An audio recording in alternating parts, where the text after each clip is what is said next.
शिव पुराण का श्री रुद्र संहिता प्रथम खंड इस महत्वपूर्ण ग्रंथ के 5 खंडों में से एक है। इसमें भगवान शिव की कथाओं और उनकी लीलाओं का वर्णन किया गया है। शिव पुराण भारतीय वैदिक साहित्य का एक प्रमुख अंग है और इसे हिंदू धर्म में बहुत उच्च स्थान प्राप्त है। प्रणाम दोस्तों, यूट्यूब चैनल वैदिक मंत्रा सीक्रेट में मैं आपका हार्दिक अभिनंदन करता हूँ। प्रथम खंड में मुख्यतः भगवान शिव की उत्पत्ति, उनके विभिन्न रूपों, उनकी शक्तियों और उनके द्वारा किए गए विभिन्न लीलाओं का विस्तार से वर्णन होता है। इसमें भगवान शिव के अध्याय 1 से और अध्याय 20 तक की कथाओं का वर्णन है। मैं शिव पुराण के द्वितीय भाग रुद्र संहिता के प्रथम खंड की संपूर्ण कथा का वर्णन करने जा रहा हूँ। आप श्रद्धा और विश्वास के साथ मन लगाकर कथा का श्रवण करें। रुद्र संहिता के प्रथम खंड की कथा का श्रवण करने से कई पापों का नाश हो जाता है और जीवन की कई बाधाएं और विषमताएं समाप्त होती हैं। रुद्र संहिता के प्रथम खंड की कथा का शुभारंभ इस प्रकार है। ओम श्री गणेशाय नमः। ओम नमः शिवाय। श्री रुद्र संहिता प्रथम खंड पहला अध्याय। ऋषि बोले, हे सूत जी, अब आप हमसे भगवान शिव व पार्वती के परम उत्तम व दिव्य स्वरूप का वर्णन कीजिए। सृष्टि की रचना से पूर्व, सृष्टि के मध्यकाल व अंतकाल में महेश्वर किस प्रकार व किस रूप में स्थित होते हैं? सभी लोगों का कल्याण करने वाले भगवान शिव कैसे प्रसन्न होते हैं तथा प्रसन्न होने पर अपने भक्तों को कौन कौन से उत्तम फल देते हैं? हमने सुना है कि भगवान शिव महान दयालु हैं, अपने भक्तों को कष्ट में नहीं देख सकते। ब्रह्मा, विष्णु और महेश तीनों देवता शिव जी के अंग से उत्पन्न हुए हैं। हम पर कृपा कर शिव जी के प्राकट्य, देवी उमा की उत्पत्ति, शिव उमा विवाह, गृहस्थ धर्म एवं शिव जी के अनंत चरित्रों को सुनाइए। सूत जी बोले, हे ऋषियों, आप लोगों के प्रश्न पतित पावनी श्री गंगा जी के समान हैं। ये सुनने वालों, कहने वालों और पूछने वालों, इन तीनों को पवित्र करने वाले हैं। आपकी इस कथा को सुनने की आंतरिक इच्छा है, इसलिए आप धन्यवाद के पात्र हैं। ब्राह्मणों, भगवान शंकर का रूप साधु, राजसी और तामसी तीनों प्रकृति के मनुष्यों की सदा आनंद प्रदान करने वाला है। वे मनुष्य जिनके मन में कोई तृष्णा नहीं है, ऐसे ऐसे महात्मा पुरुष भगवान शिव के गुणों का ज्ञान करते हैं, क्योंकि शिव की भक्ति मन और कानों को प्रिय लगने वाले और संपूर्ण मनोरथों को देने वाली है। हे ऋषियों, मैं आपके प्रश्नों के अनुसार इस शिव के चरित्रों का वर्णन करता हूँ। आप उसे आदर पूर्वक श्रवण करें। आपके प्रश्नों के अनुसार ही नारद जी ने अपने पिता ब्रह्मा जी से यही प्रश्न किया था। तब ब्रह्मा जी ने प्रसन्न होकर शिव चरित्र सुनाया था। उसी संवाद को मैं तुम्हें सुनाता हूँ, क्योंकि उस संवाद में भव सागर से मुक्त कराने वाले गौरीश के अनेकों आश्चर्यमयी लीलाएं वर्णित है। दूसरा अध्याय, नारद जी की कामवासना। सूत जी बोले, हे ऋषियों, एक समय की बात है। ब्रह्मापुत्र नारद जी हिमालय पर्वत की एक गुफा में बहुत दिनों से तपस्या कर रहे थे। उन्होंने दृढ़ता पूर्वक समाधि लगाई थी और तप करने लगे थे। उनके उग्र तप का समाचार पाकर देवराज इंद्र कांप उठे। उन्होंने सोचा कि नारद मुनि मेरे स्वर्गलोक के राज्य को छीनना चाहते हैं। यह ख्याल आते ही इंद्र ने उनकी तपस्या में विघ्न डालने की कोशिश की। उन्होंने कामदेव को बुलाए और कहने लगे, हे कामदेव, तुम मेरे परम मित्र एवं हितैषी हो। नारद हिमाचल पर्वत की गुफा में बैठकर तपस्या कर रहा है। कहीं ऐसा न हो कि वह वरदान में ब्रह्मा जी से मेरा स्वर्ग का राज्य ही मांग बैठे, अतः तुम वहां जाकर उसका तप भंग कर दो। यह आज्ञा पाकर कामदेव बसंत को साथ ले बड़े गर्व से उस स्थान पर गए और अपनी सारी कलाएं रच डाली। कामदेव और बसंत के बहुत प्रयत्न करने पर भी नारद मुनि के मन में कोई विकार उत्पन्न नहीं हुआ। महादेव जी के अनुग्रह से उन दोनों का गर्भ चूर्ण हो गया। ऐसा इसलिए हुआ क्योंकि महादेव जी की कृपा से नारद मुनि पर कामदेव का कोई प्रभाव नहीं पड़ा था।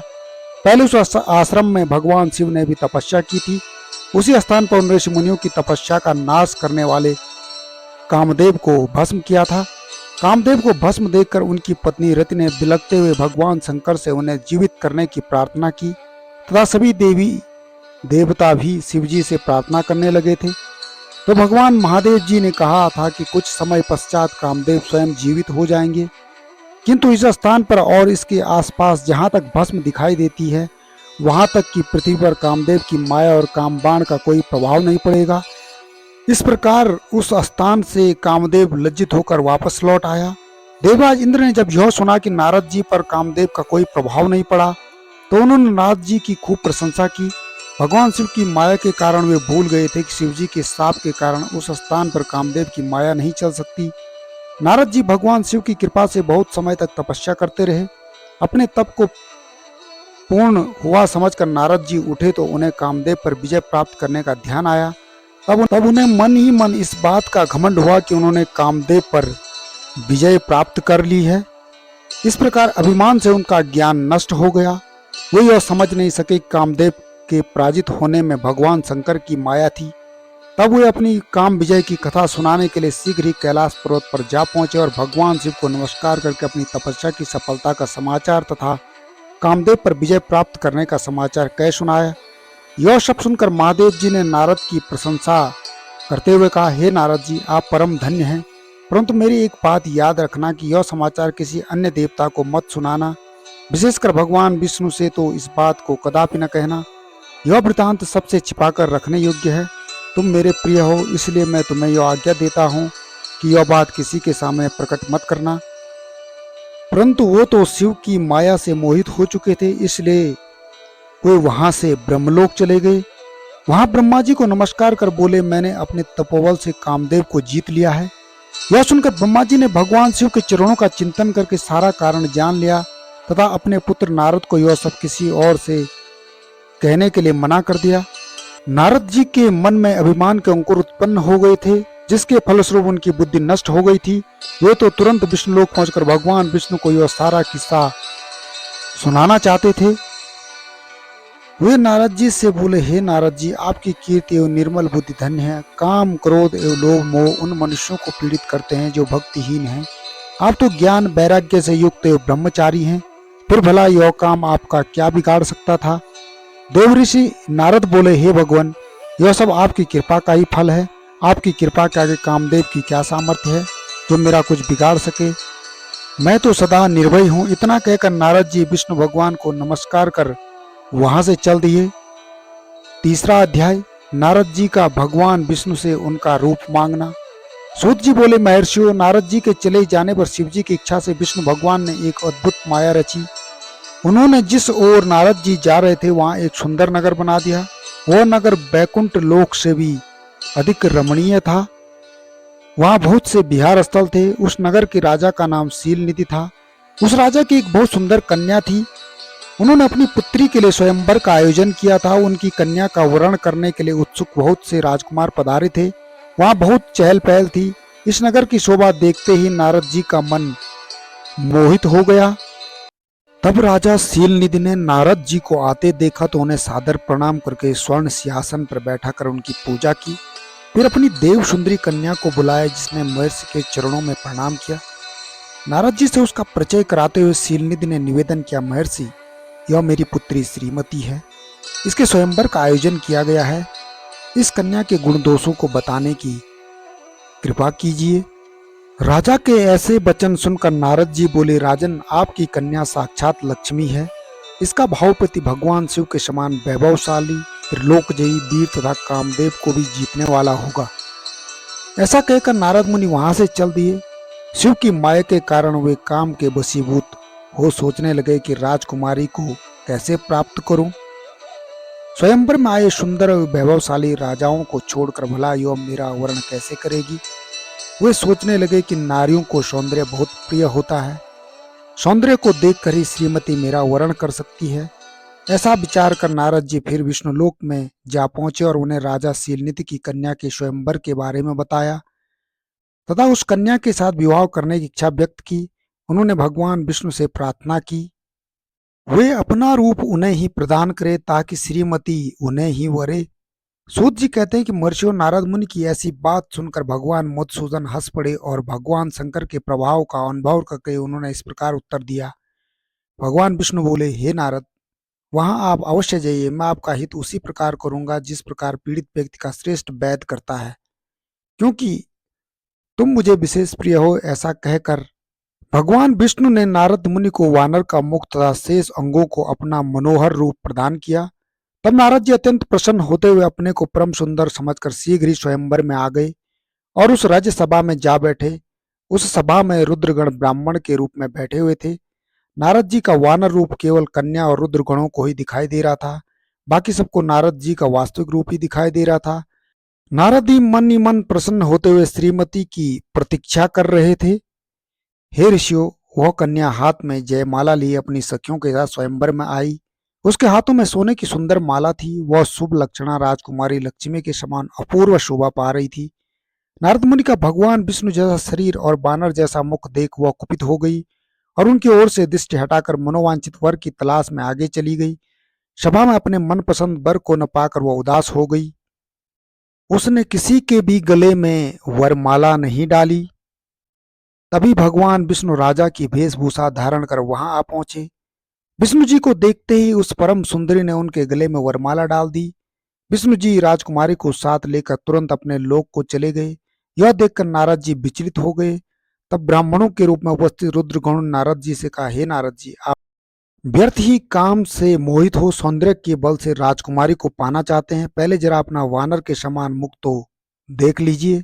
सूत जी बोले। यह वचन सुनकर नारद जी को बड़ा आश्चर्य हुआ। उन्होंने दर्पण में अपना मुंह देखा। वानर के समान मुख को देखकर वे अत्यंत क्रोधित हो उठे तथा दोनों रुद्रगणों को शाप देते हुए बोले, तुमने एक ब्राह्मण का मजाक उड़ाया है, अतः तुम ब्राह्मण कुल में पैदा होकर भी राक्षस बन जाओ।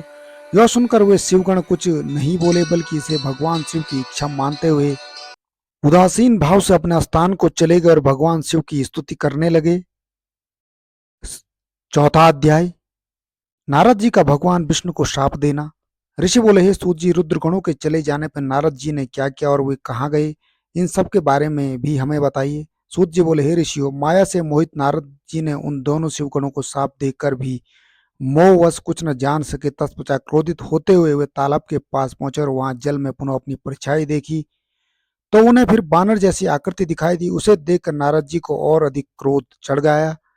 वे सीधे विष्णुलोक की ओर चल दिए। वहां पहुंचकर भगवान विष्णु से बोले, हे हरि, तुम बड़े दुष्ट हो। अपने कपट से विश्व को मोहने वाले तुम दूसरों को सुखी होता नहीं देख सकते। तभी तो तुमने संसार सागर मंथन के समय मोहिनी का रूप धारण कर दैत्यों से अमृत का कलश छीन लिया था और उन्हें अमृत की जगह मदिरा पिलाकर पागल बना दिया था। यदि उस समय भगवान शंकर दया करके विष को न पीते तो तुम्हारा सारा कपट प्रकट हो जाता। तुम्हें कपटपूर्ण चालें अधिक प्रिय हैं। भगवान महादेव जी ने ब्राह्मणों को सर्वोपरि बताया है। आज तुम्हें मैं ऐसी सीख दूंगा जिससे तुम फिर कभी ऐसा कपट नहीं कर पाओगे। अब तक तुम्हारा किसी शक्तिशाली मनुष्य से पाला नहीं पड़ा, इसलिए तुम निडर बने हुए हो, परंतु अब तुम्हें तुम्हारी करनी का पूरा फल मिलेगा। माया मोहित नारद जी क्रोध से खिन्न थे। वे भगवान विष्णु को शाप देते हुए बोले, विष्णु, तुमने स्त्री के लिए मुझे व्याकुल किया, तुम सभी को मोह में डालते हो। तुमने राजा का रूप धारण करके मुझे छला था, इसलिए मैं तुम्हें शाप देता हूं कि तुम्हारे जिस रूप ने कपट पूर्वक मुझे छला है, तुम्हें वही रूप मिले। तुम राजा होंगे और इसी तरह स्त्री का वियोग भोगोगे, जिस तरह से मैं भोग रहा हूं। तुमने जिन बानरों के समान मेरी आकृति बना दी है, वही बानर तुम्हारी सहायता करेंगे। तुम दूसरों को स्त्री वियोग का दुख देते हो, इसलिए तुम्हें भी यही दुख भोगना पड़ेगा। तुम्हारी स्थिति अज्ञान से मोहित मनुष्य जैसी हो जाएगी। अज्ञान से मोहित नारद जी का शाप विष्णु भगवान ने स्वीकार कर लिया। तत्पश्चात उन्होंने महालीला करने वाली मोहिनी माया को समाप्त कर दिया। माया के जाते ही नारद जी का खोया हुआ ज्ञान लौट आया और उनकी बुद्धि पहले की तरह हो गई। उनकी सारी व्याकुलता चली गई तथा मन में आश्चर्य उत्पन्न हो गया। यह सब जानकर नारद जी बहुत पछताने लगे और अपने को धिक्कारते हुए भगवान विष्णु के चरणों में गिर पड़े और उनसे क्षमा मांगने लगे। नारद जी कहने लगे कि मैंने अज्ञानवश होकर और माया के कारण आपको शाप दे दिया, वह झूठा हो जाए। भगवान, मेरी बुद्धि खराब हो गई थी, जो मैंने आपके लिए बुरे वचन अपनी जबान से निकाले। मैंने बहुत बड़ा पाप किया है। हे प्रभु, मुझ पर कृपा कर मुझे ऐसा कोई उपाय बताए जिससे मेरा सारा पाप नष्ट हो जाए। कृपया मुझे प्रायश्चित का तरीका बताइए। तब श्री विष्णु ने उन्हें उठाकर मधुर वाणी में कहा, हे महर्षि, आप दुखी न हो, आप मेरे श्रेष्ठ भक्त हैं। इसमें कोई संदेह नहीं कि नारद जी, आप चिंता मत कीजिए, आप परम धन्य हैं। आपने अहंकार के वशीभूत होकर भगवान शिव की आज्ञा का पालन नहीं किया था, इसलिए उन्होंने ही आपका गर्भ नष्ट करने के लिए यह लीला रची थी। वे निर्गुण और निर्विकार हैं और सत, रज और तम आदि गुणों से परे हैं। उन्होंने अपनी माया से ब्रह्मा, विष्णु और महेश तीनों रूपों को प्रकट किया है। निर्गुण अवस्था में उन्हीं का नाम शिव है। वे ही परमात्मा, महेश्वर, परब्रह्म, अविनाशी, अनंत और महादेव नामों से जाने जाते हैं। उन्हीं की आज्ञा से ब्रह्मा जी जगत के सृष्टा हुए। मैं तीनों लोगों का पालन करता हूँ और शिव जी रुद्र रूप में सबका संहार करते हैं। वे शिव स्वरूप सबके साक्षी हैं। वे माया से भिन्न और निर्गुण हैं। वो अपने भक्तों पर सदा दया करते हैं। मैं तुम्हें समस्त पापों का नाश करने वाला, भोग एवं मोक्ष प्रदान करने वाला उपाय बताता हूँ। अपने सारे संकों चिंताओं को त्याग कर भगवान शंकर की यश और कीर्ति का गुणगान करो और सदा अनन्य भाव से शिव जी के शतनाम स्तोत्र का पाठ करो, उनकी उपासना करो तथा प्रतिदिन उनकी पूजा अर्चना करो। जो मनुष्य शरीर, मन और वाणी द्वारा भगवान शिव की उपासना करते हैं उन्हें पंडित या ज्ञानी कहा जाता है। जो मनुष्य शिव जी की भक्ति करते हैं उन्हें संसार रूपी भव सागर से तत्काल मुक्ति मिल जाती है। जो लोग पाप रूपी दावानल से पीड़ित हैं उन्हें शिव नाम रूपी अमृत का पान करना चाहिए। वेदों का पूर्ण ज्ञान प्राप्त करने के पश्चात ही ज्ञानी मनुष्यों ने शिव जी की पूजा को जन्म मरण रूपी बंधनों से मुक्त होने का मनुष्यों के लिए सर्वश्रेष्ठ साधन बताया है। इसीलिए आज से ही रोज भगवान शिव की कथा सुनो और कहा करो ता उनका पूजन किया करो। अपने हृदय में भगवान शिव के चरणों की स्थापना करो ता उनके तीर्थों में निवास करते हुए उनकी स्तुति करो, उनका गुणगान करो। इसके बाद नारद जी, तुम मेरी आज्ञा से अपने मनोरथ की सिद्धि के लिए ब्रह्मलोक जाना। वहां अपने पिता ब्रह्मा जी की स्तुति करके उनसे शिव महिमा के बारे में पूछना। ब्रह्मा जी में शिव भक्तों में श्रेष्ठ कौन है, वे तुम्हें भगवान शंकर का महात्म्य और सतनाम स्तोत्र अवश्य सुनाएंगे। आज से तुम शिव भक्ति में लीन हो जाओ, वे अवश्य तुम्हारा कल्याण करेंगे। यह कहकर विष्णु जी अंतर्ध्यान हो गए। 5वां अध्याय। नारद जी का शिव तीर्थों में भ्रमण व ब्रह्मा जी से प्रश्न। सूत जी बोले, महर्षियों, भगवान श्री हरि के अंतर्ध्यान हो जाने पर मुनि श्रेष्ठ नारद शिवलिंगों का भक्ति पूर्वक दर्शन करने के लिए निकल गए। इस प्रकार भक्ति मुक्ति देने वाले अनेक शिवलिंगों के दर्शन किए। जब उन रुद्रगणों ने नारद जी को वहां देखा तो वे दोनों गण अपने साप की मुक्ति के लिए उनके चरणों में गिर पड़े और उनसे प्रार्थना करने लगे कि वे उनका उद्धार करें। नारद मुने, हम आपके अपराधी हैं। राजकुमारी श्रीमती के स्वयंवर में आपका मन माया से मोहित था। उस समय भगवान शिव की प्रेरणा से आपने हमें शाप दे दिया था। अब आप हमारी जीवन रक्षा का उपाय बताइए। हमने अपने कर्मों का फल भोग लिया है, कृपा कर हम पर प्रसन्न होकर हमें शाप मुक्त कीजिए। नारद जी ने कहा, हे रुद्रगणों, आप महादेव के गण हैं, एवं सभी के लिए आदरणीय हैं। उस समय भगवान शिव की इच्छा से मेरी बुद्धि भ्रष्ट हो गई थी, इसलिए मोहवश मैंने आपको शाप दे दिया। आप लोग मेरे इस अपराध को क्षमा कर दें, परंतु मेरा वचन झूठा नहीं हो सकता, इसलिए मैं आपको शाप से मुक्ति का उपाय बताता हूँ। मुनिवर विश्रवा के वीर द्वारा तुम एक राक्षसी के गर्भ से जन्म लोगे। समस्त दिशाओं में रावण और कुंभकर्ण के नाम से प्रसिद्धि पाओगे।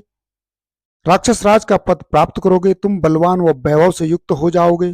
तुम्हारा प्रताप सभी लोकों में फैलेगा। समस्त ब्रह्मांड के राजा होकर भी भगवान शिव के परम भक्तों में हो जाओगे। भगवान शिव के ही दूसरे स्वरूप श्री विष्णु के अवतार के हाथों से मृत्यु पाकर तुम्हारा उद्धार होगा तथा फिर अपने पद पर प्रतिष्ठित हो जाओगे। सूत जी कहने लगे कि इस प्रकार नारद जी का कथन सुनकर वे दोनों रुद्रगण प्रसन्न होते हुए वहां से चले गए और नारद जी भी आनंद से सराबोर मन ही मन शिव जी का ध्यान करते हुए शिव तीर्थों का दर्शन करने लगे। इस प्रकार भ्रमण करते करते हुए शिव की प्रिय नगरी काशीपुरी में पहुंचे और काशीनाथ का दर्शन कर उनकी पूजा उपासना की। श्री नारद भगवान शिव की भक्ति में डूबे उनका स्मरण करते हुए ब्रह्मलोक को चले गए। वहां पहुंचकर उन्होंने ब्रह्मा जी को आदर पूर्वक नमस्कार किया और उनकी स्तुति करने लगे। उस समय उनका हृदय शुद्ध हो चुका था और उनके हृदय में शिव जी के प्रति भक्ति भावना ही थी और कुछ नहीं। नारद जी बोले, हे पितामह, आप तो परब्रह्म परमात्मा के स्वरूप को अच्छी प्रकार से जानते हैं। आपकी कृपा से मैंने भगवान विष्णु के महात्म्य का ज्ञान प्राप्त किया है। यह भक्ति मार्ग, ज्ञान मार्ग, तप मार्ग, दान मार्ग तथा तीर्थ मार्ग के बारे में जाना है, परंतु मैं शिव तत्व के ज्ञान को अभी तक नहीं जान पाया हूँ। मैं उनकी पूजा विधि को भी नहीं जानता हूँ, अतः अब मैं उनके बारे में सभी कुछ जानना चाहता हूँ। मैं भगवान शिव के विभिन्न चरित्रों, उनके स्वरूप तथा वे सृष्टि के आरंभ में, मध्य में किस रूप में थे, उनकी लीलाएं कैसी होती हैं और प्रलय काल में भगवान शिव कहाँ निवास करते हैं, उनका विवाह था, उनके पुत्र कार्तिकेय के जन्म आदि की कथाएं मैं आपके श्रीमुख से सुनना चाहता हूँ। भगवान शिव कैसे प्रसन्न होते हैं और प्रसन्न होने पर क्या क्या प्रदान करते हैं, इस संपूर्ण वृतांत को मुझे बताने की कृपा करें। अपने पुत्र नारद की ये बातें सुनकर पितामह ब्रह्मा प्रसन्न हुए।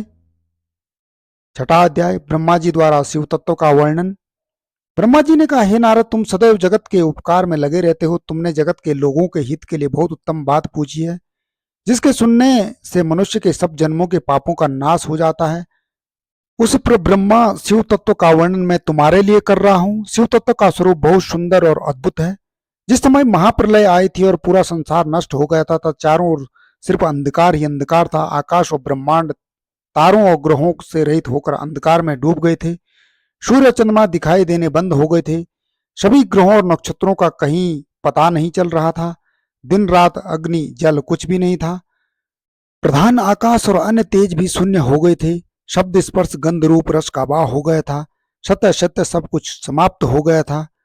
उस तत्व को मुनि जन एवं योगी अपने हृदय के भीतर ही देखते हैं।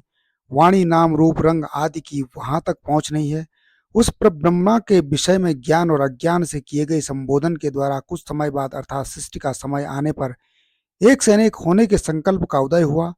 तब उन्होंने अपनी लीला से मूर्ति की रचना की। वह मूर्ति संपूर्ण ऐश्वर्यता गुणों से युक्त संपन्न सर्वज्ञानमयी एवं सब कुछ प्रदान करने वाली यही सदाशिव की मूर्ति है। सभी पंडित विद्वान इसी प्राचीन मूर्ति को ईश्वर कहते हैं। उसने अपने शरीर से स्वच्छ शरीर वाली एवं स्वरूपभूता शक्ति की रचना की। वही परम शक्ति प्रकृति गुणमयी और बुद्धित्व की जननी कहलाई। उसे शक्ति अंबिका प्रकृति संपूर्ण लोकों की जननी त्रिदेवों की माता नित्या और मूल कारण भी कहते हैं। उसकी 8 भुजाओं एवं मुख की शोभा विचित्र है। उसके मुख के सामने चंद्रमा की कांति भी क्षीण हो जाती है। विभिन्न प्रकार के आभूषण एवं गतियां देवी की शोभा बढ़ाती हैं। वे अनेक प्रकार के अस्त्र शस्त्र धारण किए हुए हैं। सदाशिव को ही सब मनुष्य परम पुरुष ईश्वर शिव शंभु और महेश्वर कहकर पुकारते हैं। उनके मस्तक पर गंगा भाल में चंद्रमा और मुख में 3 नेत्र शोभा पाते हैं। उनके 5 मुख तथा 10 भुजाओं के स्वामी एवं त्रिशूलधारी हैं। वो अपने शरीर में भस्म लगाए हैं। उन्होंने शिवलोक नामक क्षेत्र का निर्माण किया है। यह परम पावन स्थान काशी नाम से जाना जाता है। यह परम मोक्षदायक स्थान है। इस क्षेत्र में परमानंद रूप शिव पार्वती सहित निवास करते हैं। शिव और शिवा ने प्रलय काल में भी उस स्थान को नहीं छोड़ा, इसलिए शिवजी ने इसका नाम आनंद वन रखा है। एक दिन आनंद में घूमते समय शिवा के मन में किसी दूसरे पुरुष की रचना करने की इच्छा हुई। तब उन्होंने सोचा कि इसका भार किसी दूसरे व्यक्ति को सौंपकर हम यहीं काशी में विराजमान रहेंगे। ऐसा सोचकर उन्होंने अपने वाम भाग के 10वें अंग पर अमृत मल दिया, जिससे एक सुंदर पुरुष वहां प्रकट हुआ, जो शांत और सत्व गुणों से युक्त एवं गंभीरता का अथाह सागर था। उसकी कांति इंद्र नील मणि के समान श्याम थी। उसका पूरा शरीर दिव्य शोभा से चमक रहा था तथा नेत्र कमल के समान थे। उसने हाथ जोड़कर भगवान शिव और शिवा को प्रणाम किया तथा प्रार्थना की कि मेरा नाम निश्चित कीजिए। यह सुनकर भगवान शिव हंसकर बोले कि सर्वत्र व्यापक होने से तुम्हारा नाम विष्णु होगा। तुम भक्तों को सुख देने वाले होंगे। तुम यहीं स्थिर रहकर तप करो, वही सभी कार्यों का साधन है। ऐसा कहकर शिवजी ने उन्हें ज्ञान प्रदान किया था। वहां से अंतर्ध्यान हो गए। तब विष्णु जी ने 12 वर्ष तक वहां दिव्य तप किया। तपस्या के कारण उनके शरीर से अनेक जल धाराएं निकलने लगी। उस जल से सारा सोना आकाश व्याप्त हो गया। वह ब्रह्म रूप जल अपने स्पर्श मास से पापों का नाश करने वाला था। उस जल में भगवान विष्णु ने स्वयं शयन किया। नार अर्थात जल में निवास करने के कारण ही वे नारायण कहलाए। तभी से उन महात्मा से सब तत्वों की उत्पत्ति हुई। पहले प्रकृति से महान और उससे 3 गुण उत्पन्न हुए तथा उनसे अहंकार उत्पन्न हुआ। उससे शब्द स्पर्श रूप रस और गंध एवं 5 भूत प्रकट हुए। उनसे ज्ञानेन्द्रियां एवं कर्मेंद्रियां बनी। उस समय एकाकार 24 तत्व प्रकृति से प्रकट हुए एवं उनको ग्रहण करके परम पुरुष नारायण भगवान शिवजी की इच्छा से जल में सो गए। 7वां अध्याय विवादाग्रस्त ब्रह्मा विष्णु के मध्य अग्नि स्तंभ का प्रकट होना। ब्रह्मा जी कहते हैं, हे देवर्षि, जब नारायण जल में शयन करने लगे तब शिवजी की इच्छा से विष्णु जी की नाभि से एक बहुत बड़ा कमल प्रकट हुआ। उसमें असंख्य नालदंड थे। यह पीले रंग का था और उसकी ऊंचाई भी कहीं योजन थी। कमल सुंदर अद्भुत और संपूर्ण तत्वों से युक्त था। वह रमणीय और पुण्य दर्शनों के योग्य था। तत्पश्चात भगवान शिव ने मुझे अपने दाहिने अंग से उत्पन्न किया। उन महेश्वरी ने अपनी माया से मोहित कर नारायण देव के नाभि कमल में मुझे डाल दिया और लीला पूर्वक मुझे प्रकट किया। इस प्रकार उस कमल से पुत्र के रूप में मुझे जन्म मिला। मेरे 4 मुख लाल मस्तक पर त्रिपुंड धारण किए हुए थे। भगवान शिव की माया से मोहित होने के कारण मेरी ज्ञान शक्ति बहुत दुर्लभ हो गई थी और मुझे कमल के अतिरिक्त और कुछ भी दिखाई नहीं दे रहा था।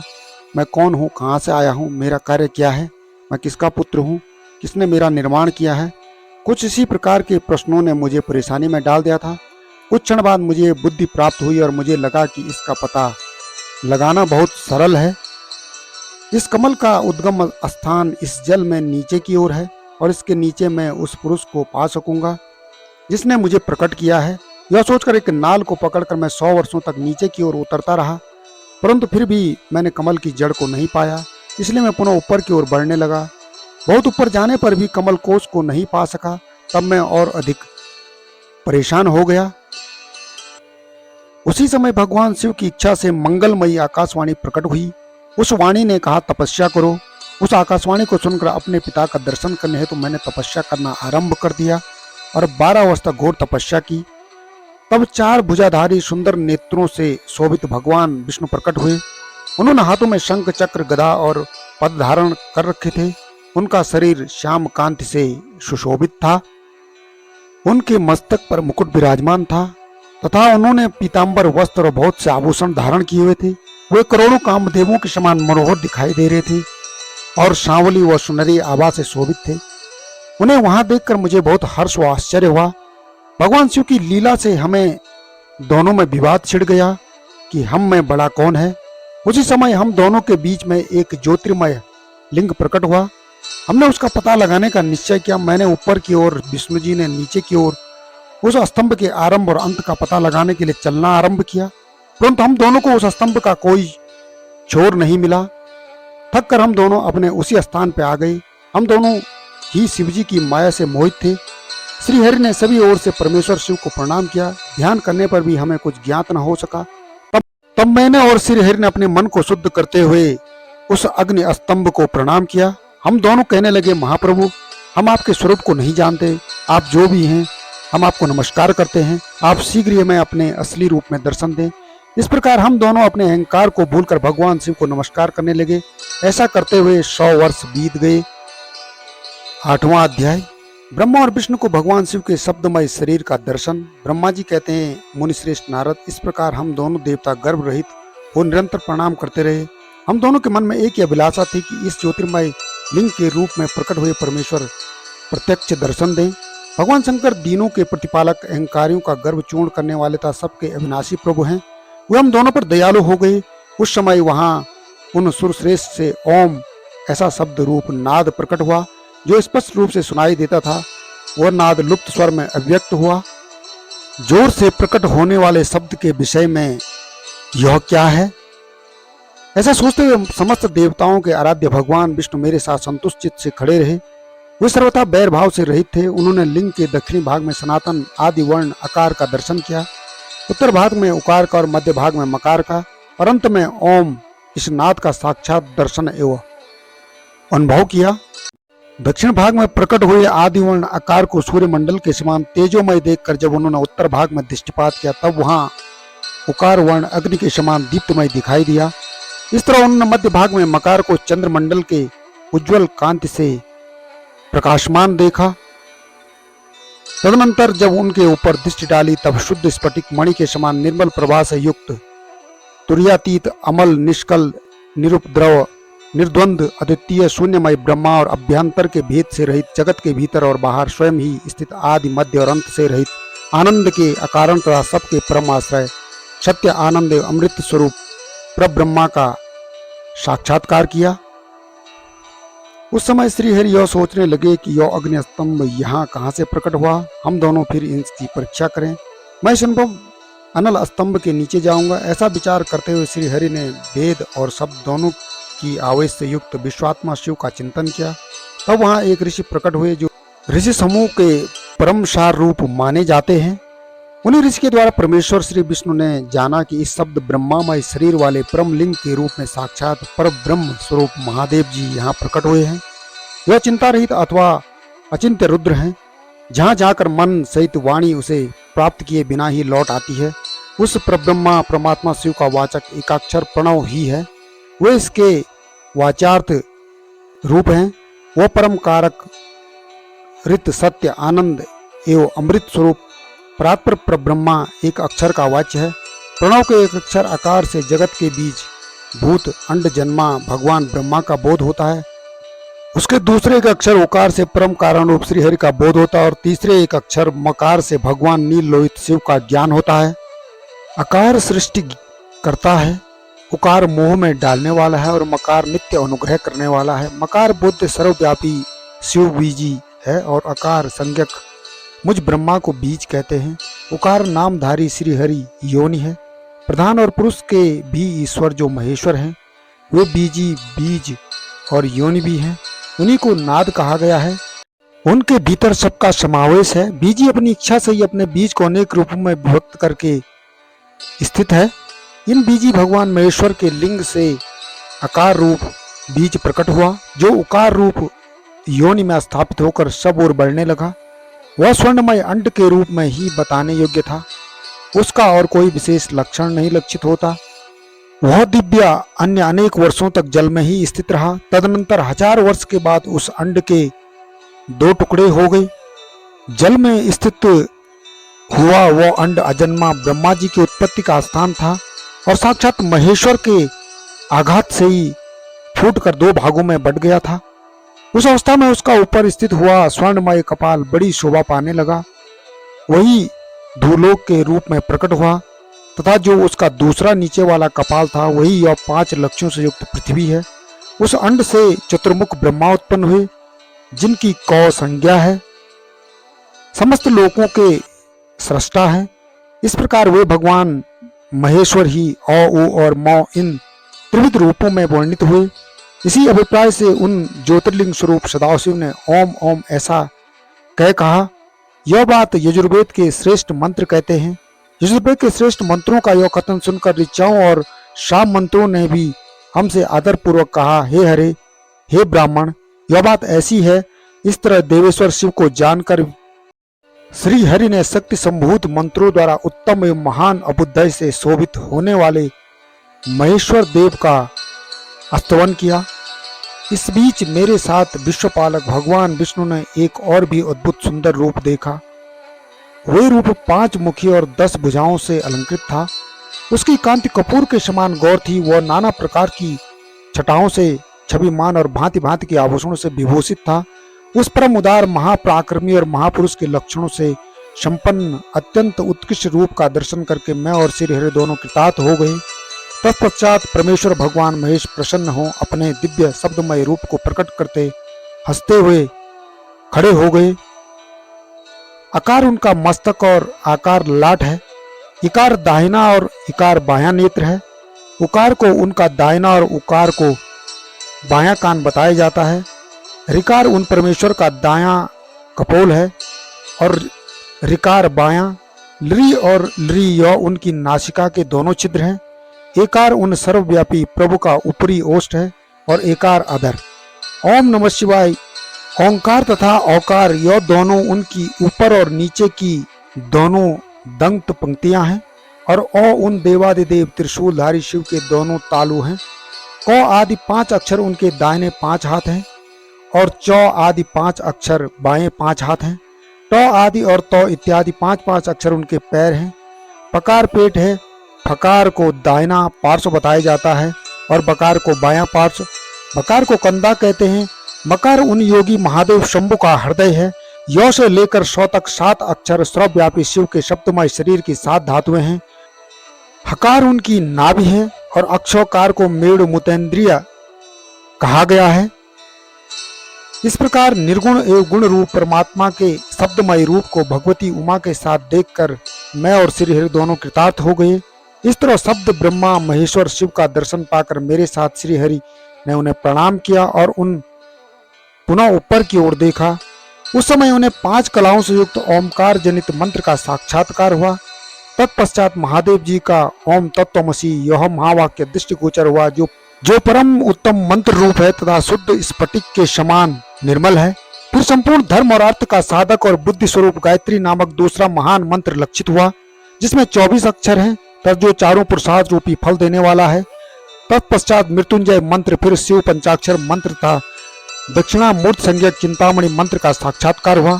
इस प्रकार 5 मंत्रों की उपलब्धि करके भगवान श्री हरि उनका जप करने लगे।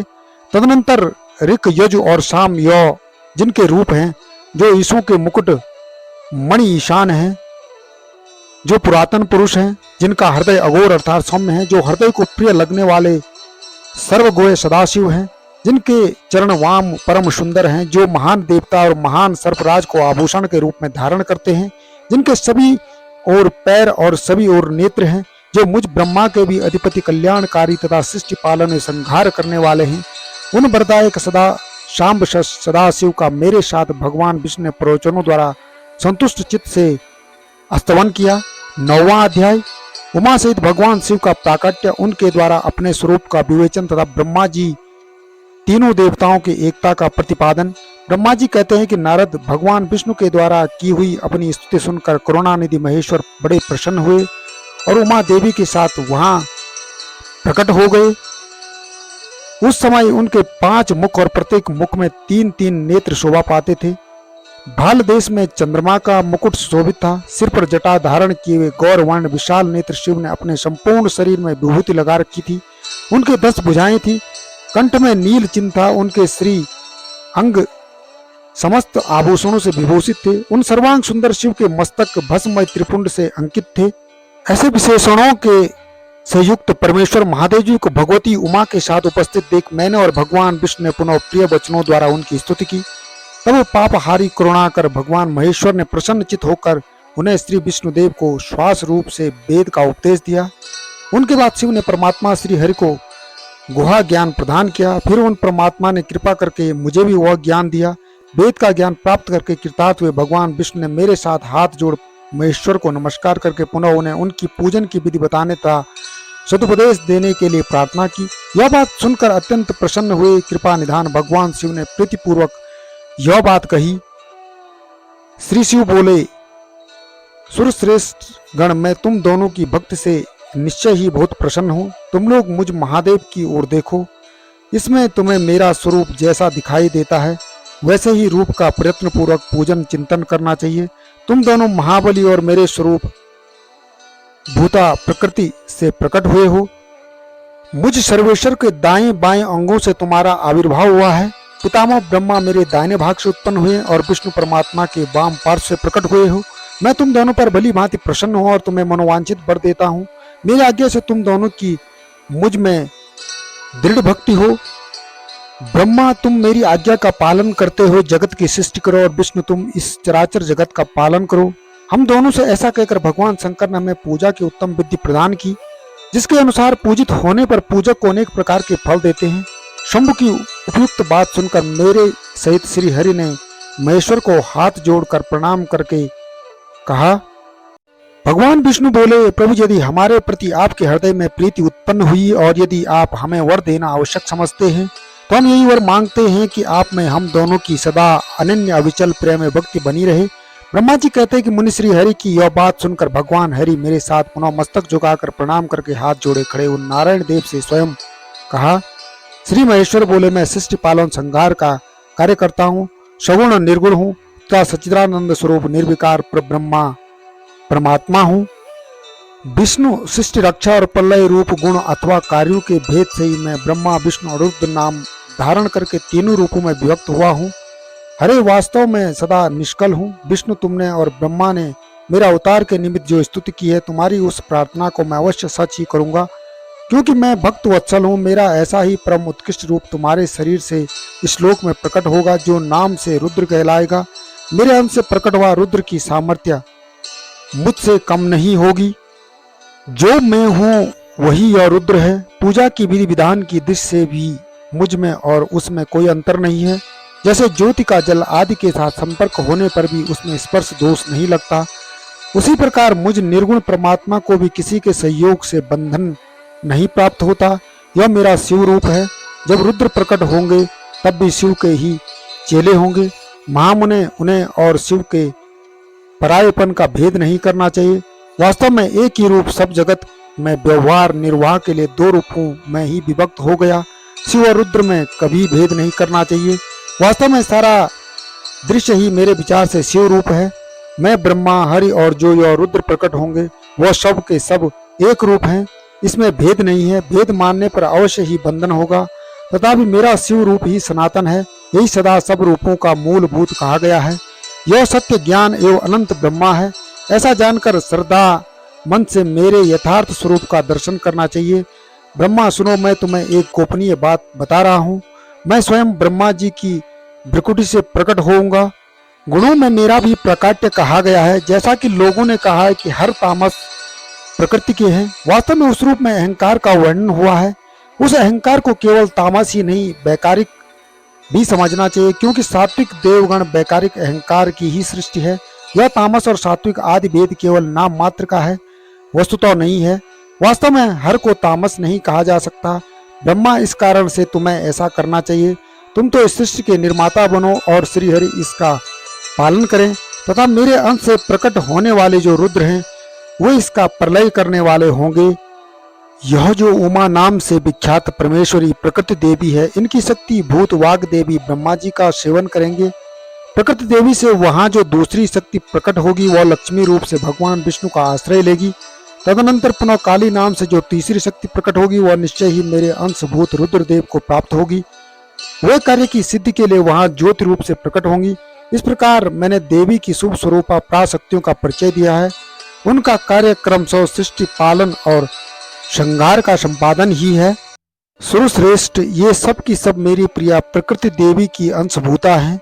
अरे तुम लक्ष्मी का सहारा लेकर कार्य करो। ब्रह्मा, तुम्हें प्रकृति की अंशभूता वाग देवी को पाकर मेरी आज्ञा के अनुसार मन से सृष्टि कार्य का संचालन करना चाहिए, और मैं अपनी प्रिया की अंशभूता काली का आश्रय ले रुद्र रूप से प्रलय संबंधी उत्तम कार्य करूंगा। तुम सब लोग अवश्य ही संपूर्ण आश्रमों तथा उनसे मिलने वाले अधिकारों द्वारा चारों वर्णों से भरे हुए लोक की सृष्टि एवं रक्षा आदि करके सुख पाओगे। अरे तुम ज्ञान विज्ञान से संपन्न तथा संपूर्ण लोगों के हितैषी हो। मेरी आज्ञा पाकर जगत में सब लोगों के लिए मुक्तिदाता बनो। मेरा दर्शन होने पर जो फल प्राप्त होता है वही तुम्हारा दर्शन होने पर होगा। मेरी यह बात सत्य है, इसमें संशय के लिए स्थान नहीं है। मेरे हृदय में विष्णु और विष्णु के हृदय में मैं हूँ। जो इन दोनों में अंतर नहीं समझता वही मुझे विशेष प्रिय है। ब्रह्मा का दाहिने अंग से प्राकट्य हुआ है और महाप्रलयकारी विश्वात्मा रुद्र मेरे हृदय से प्रादुर्भाव होंगे। वैष्णव, मैं ही सृष्टि पालन और संहार करने वाले राजस आदि त्रिविध गुणों द्वारा ब्रह्मा विष्णु और रुद्र नाम से प्रसिद्ध हूँ। तीनों रूपों में पृथक पृथक प्रकट होता हूँ। साक्षात शिव से भिन्न है, वे प्रकृति और पुरुष से भी परे हैं। अद्वितीय नित्य अनंत पूर्ण एवं निरंजन पर ब्रह्मा परमात्मा है। तीनों लोकों का पालन करने वाले श्री हरि भीतर तमोगुण और बाहर सत्वगुण धारण करते हैं। त्रिलोकी का संहार करने वाले रुद्रदेव भीतर सत्वगुण और बाहर तमोगुण धारण करते हैं, तथा त्रिभुवन की सृष्टि करने वाले ब्रह्मा जी बाहर और भीतर से भी रजोगुण ही हैं।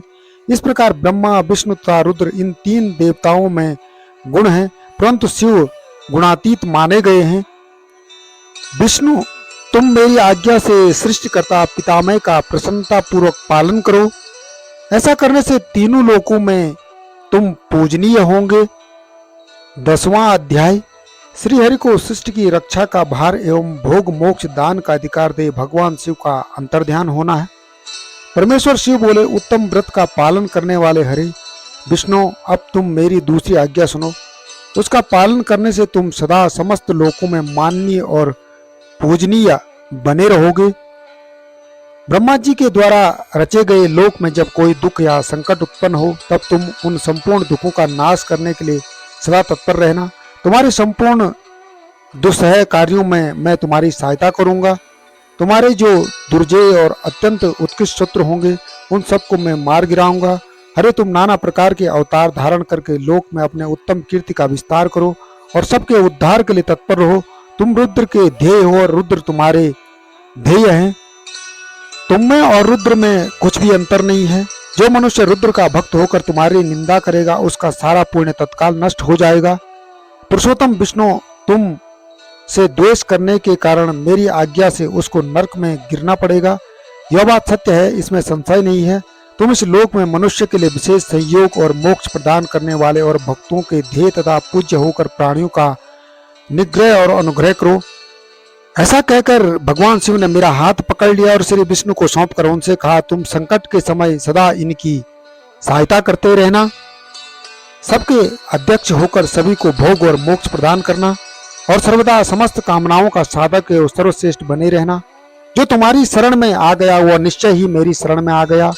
जो मुझ में और तुम में अंतर समझता वह अवश्य नरक में गिरता है। ब्रह्मा जी कहते हैं कि देवर्षि नारद, भगवान शिव का यह वचन सुनकर मेरे साथ भगवान विष्णु ने सबको वश में करने वाले विश्वनाथ को प्रणाम करके मंद स्वर में कहा। श्री विष्णु बोले, करुणा सिंधु जगन्नाथ शंकर, मेरी यह बात सुनिए। मैं आपकी आज्ञा के अधीन रहकर यह सब कुछ करूंगा। स्वामी, जो मेरा भक्त होकर आपकी निंदा करे उसे आप निश्चय ही नरकवास प्रदान करें। नाथ, जो आपका भक्त है वह मुझे अत्यंत प्रिय है। जो ऐसा जानता है उसके लिए मोक्ष दुर्लभ नहीं है। श्री हरि का यह कथन सुनकर दुखहारी हर ने उनकी बात का अनुमोदन किया और नाना प्रकार के धर्मों का उपदेश देकर हम दोनों के हित की इच्छा से हमें अनेक प्रकार के वर दिए। इसके बाद भक्त वत्सल भगवान शंभु कृपा पूर्वक हमारी ओर देखकर हम दोनों को देखते देखते जैसे वहीं अंतर्ध्यान हो गए। तभी से इस लोक में लिंग पूजा का विधान चालू हुआ। लिंग में प्रतिष्ठित भगवान शिव भोग और मोक्ष देने वाले हैं। शिवलिंग की जो वेद या अर्धा है वह महादेवी का स्वरूप है और लिंग साक्षात महेश्वर का है। लय का अधिष्ठान होने के कारण भगवान शिव को लिंग कहा गया है, क्योंकि उन्हीं में निखिल जगत का वास होता है। महामुनि, जो शिवलिंग के समीप कोई कार्य करता है उसके पूर्ण फल का वर्णन करने की शक्ति मुझ में नहीं है। 11वां अध्याय, शिव पूजन की विधि तथा उसका फल। ऋषि बोले, व्यास शिष्य महाभार्गव सूत जी, आपको नमस्कार है। आज आपने भगवान शिव की बड़ी अद्भुत एवं परम पावन कथा सुनाई है। दयानिधि ब्रह्मा और नारद जी के संवाद के अनुसार आप हमें शिव पूजन की वह विधि बताए जिससे यहाँ भगवान शिव संतुष्ट होते हैं। ब्राह्मण, क्षत्रिय, वैश्य और शूद्र सभी शिव की पूजा करते हैं। वह पूजन कैसे करना चाहिए? आपने व्यास जी के मुख से इस विषय को जिस प्रकार सुना वह बताइए। महर्षियों का यह कल्याण प्रद एवं श्रुति सम्मत वचन सुनकर सूत जी ने उन मुनियों के प्रश्न के अनुसार सब बातें प्रसन्नता पूर्वक बताई। सूत जी बोले, मुनीश्वर, आपने बहुत अच्छी बात पूछी है, परंतु वह रहस्य की बात है। मैं इस विषय को जैसा सुना है और जैसी मेरी बुद्धि है उसके अनुसार आज कुछ कह रहा हूँ। जैसे आप लोग पूछ रहे हैं उसी तरह पूर्व काल में व्यास जी ने सनत कुमार जी से पूछा था, फिर उसे उपमन्यु जी ने भी सुना था। व्यास जी ने शिव पूजन आदि जो भी विषय सुना था उसे सुनकर उन्होंने लोकहित की कामना से मुझे बता दिया था। इसी विषय को भगवान श्री कृष्ण ने महात्मा उपमन्यु से सुना था। पूर्व काल में ब्रह्मा जी ने नारद जी से इस विषय में जो कुछ कहा था वही इस समय मैं कहूँगा। ब्रह्मा जी ने कहा, नारद, मैं संक्षेप से लिंग पूजन की विधि बता रहा हूँ, सुनो। जैसा पहले कहा गया है वैसा जो भगवान शंकर का सुखमय निर्मल और सनातन रूप है उसका उत्तम भक्ति भाव से पूजन करें। इससे समस्त मनोवांछित फल की प्राप्ति होगी। दरिद्रता, रोग, दुख तथा शत्रु जनित पीड़ा, यह 4 प्रकार के कष्ट तभी तक रहते हैं जब तक मनुष्य भगवान शिव का पूजन नहीं करता। भगवान शिव की पूजा होते ही सारे दुख विलीन हो जाते हैं और समस्त सुखों की प्राप्ति हो जाती है। तत्पश्चात समय आने पर उपासक की मुक्ति भी होती है।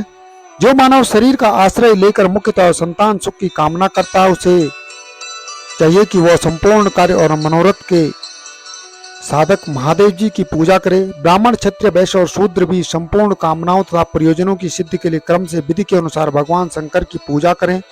प्रातःकाल ब्रह्म मुहूर्त में उठकर गुरु तथा शिव का स्मरण करके तीर्थों का चिंतन एवं भगवान विष्णु का ध्यान करें। फिर मेरा देवताओं का और मुनि आदियों का स्मरण चिंतन करके स्तोत्र पाठ पूर्वक शंकर जी का विधि पूर्वक नाम लें। उसके बाद सैया से उठकर निवास स्थान से दक्षिण दिशा में जाकर मल त्याग करें। एकांत में मल विसर्जन करना चाहिए। उसे शुद्ध होने के लिए जो विधि मैंने सुन रखी है उसी को आज कहता हूँ। मन को एकाग्र करके सुनो। ब्राह्मण गुद्दा की शुद्धि के लिए उसे 5 बार शुद्ध मिट्टी का लेप करें और क्षत्रिय 4 बार, वैश्य 3 बार और शूद्र 2 बार विधि पूर्वक गुदा की शुद्धि के लिए उसमें मिट्टी लगाएं। दोनों हाथों में भी मिट्टी लगाकर धोएं। स्त्रियों को शूद्र की भांति अच्छी तरह मिट्टी लगानी चाहिए।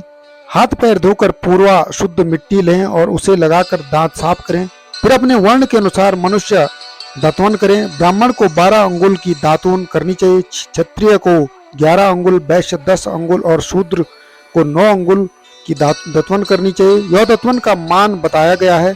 मनुस्मृति के अनुसार काल दोष का विचार करके ही दत्वन करें या त्याग दें। तात षष्ठी प्रतिपदा अमावस्या नवमी व्रत का दिन, सूर्यास्त का समय, रविवार का श्राद्ध दिवस यह दंत दवन के लिए वर्जित है। इनमें दत्वन नहीं करना चाहिए। उसके पश्चात तीर्थों के जल से आदि में जाकर विधि पूर्वक स्नान करना चाहिए। विशेष देश काल आने पर मंत्रोच्चारण पूर्वक स्नान करना उचित है।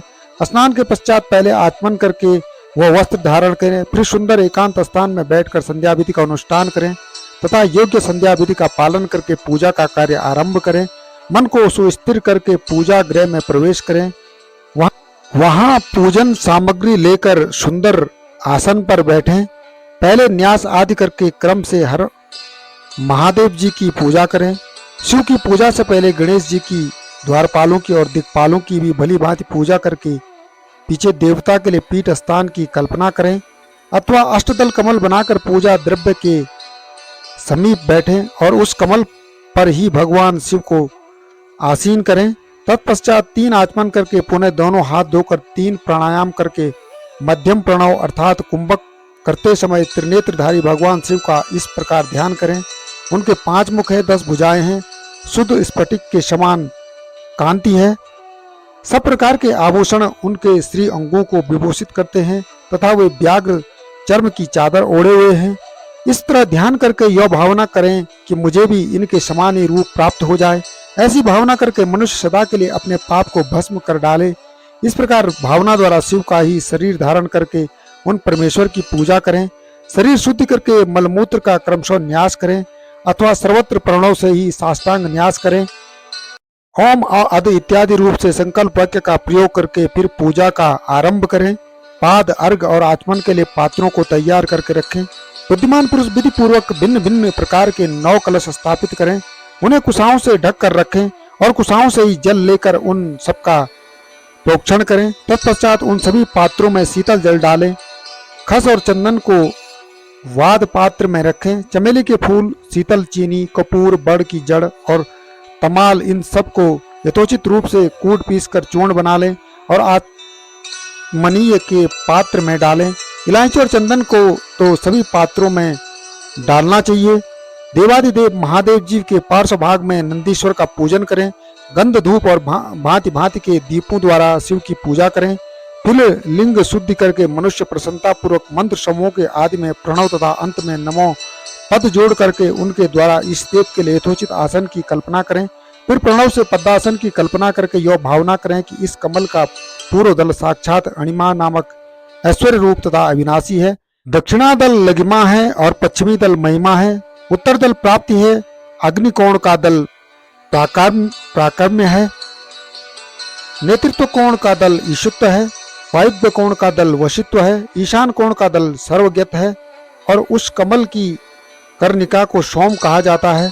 सोम के नीचे सूर्य है, सूर्य के नीचे अग्नि है और अग्नि के नीचे धर्म आदि के स्थान है।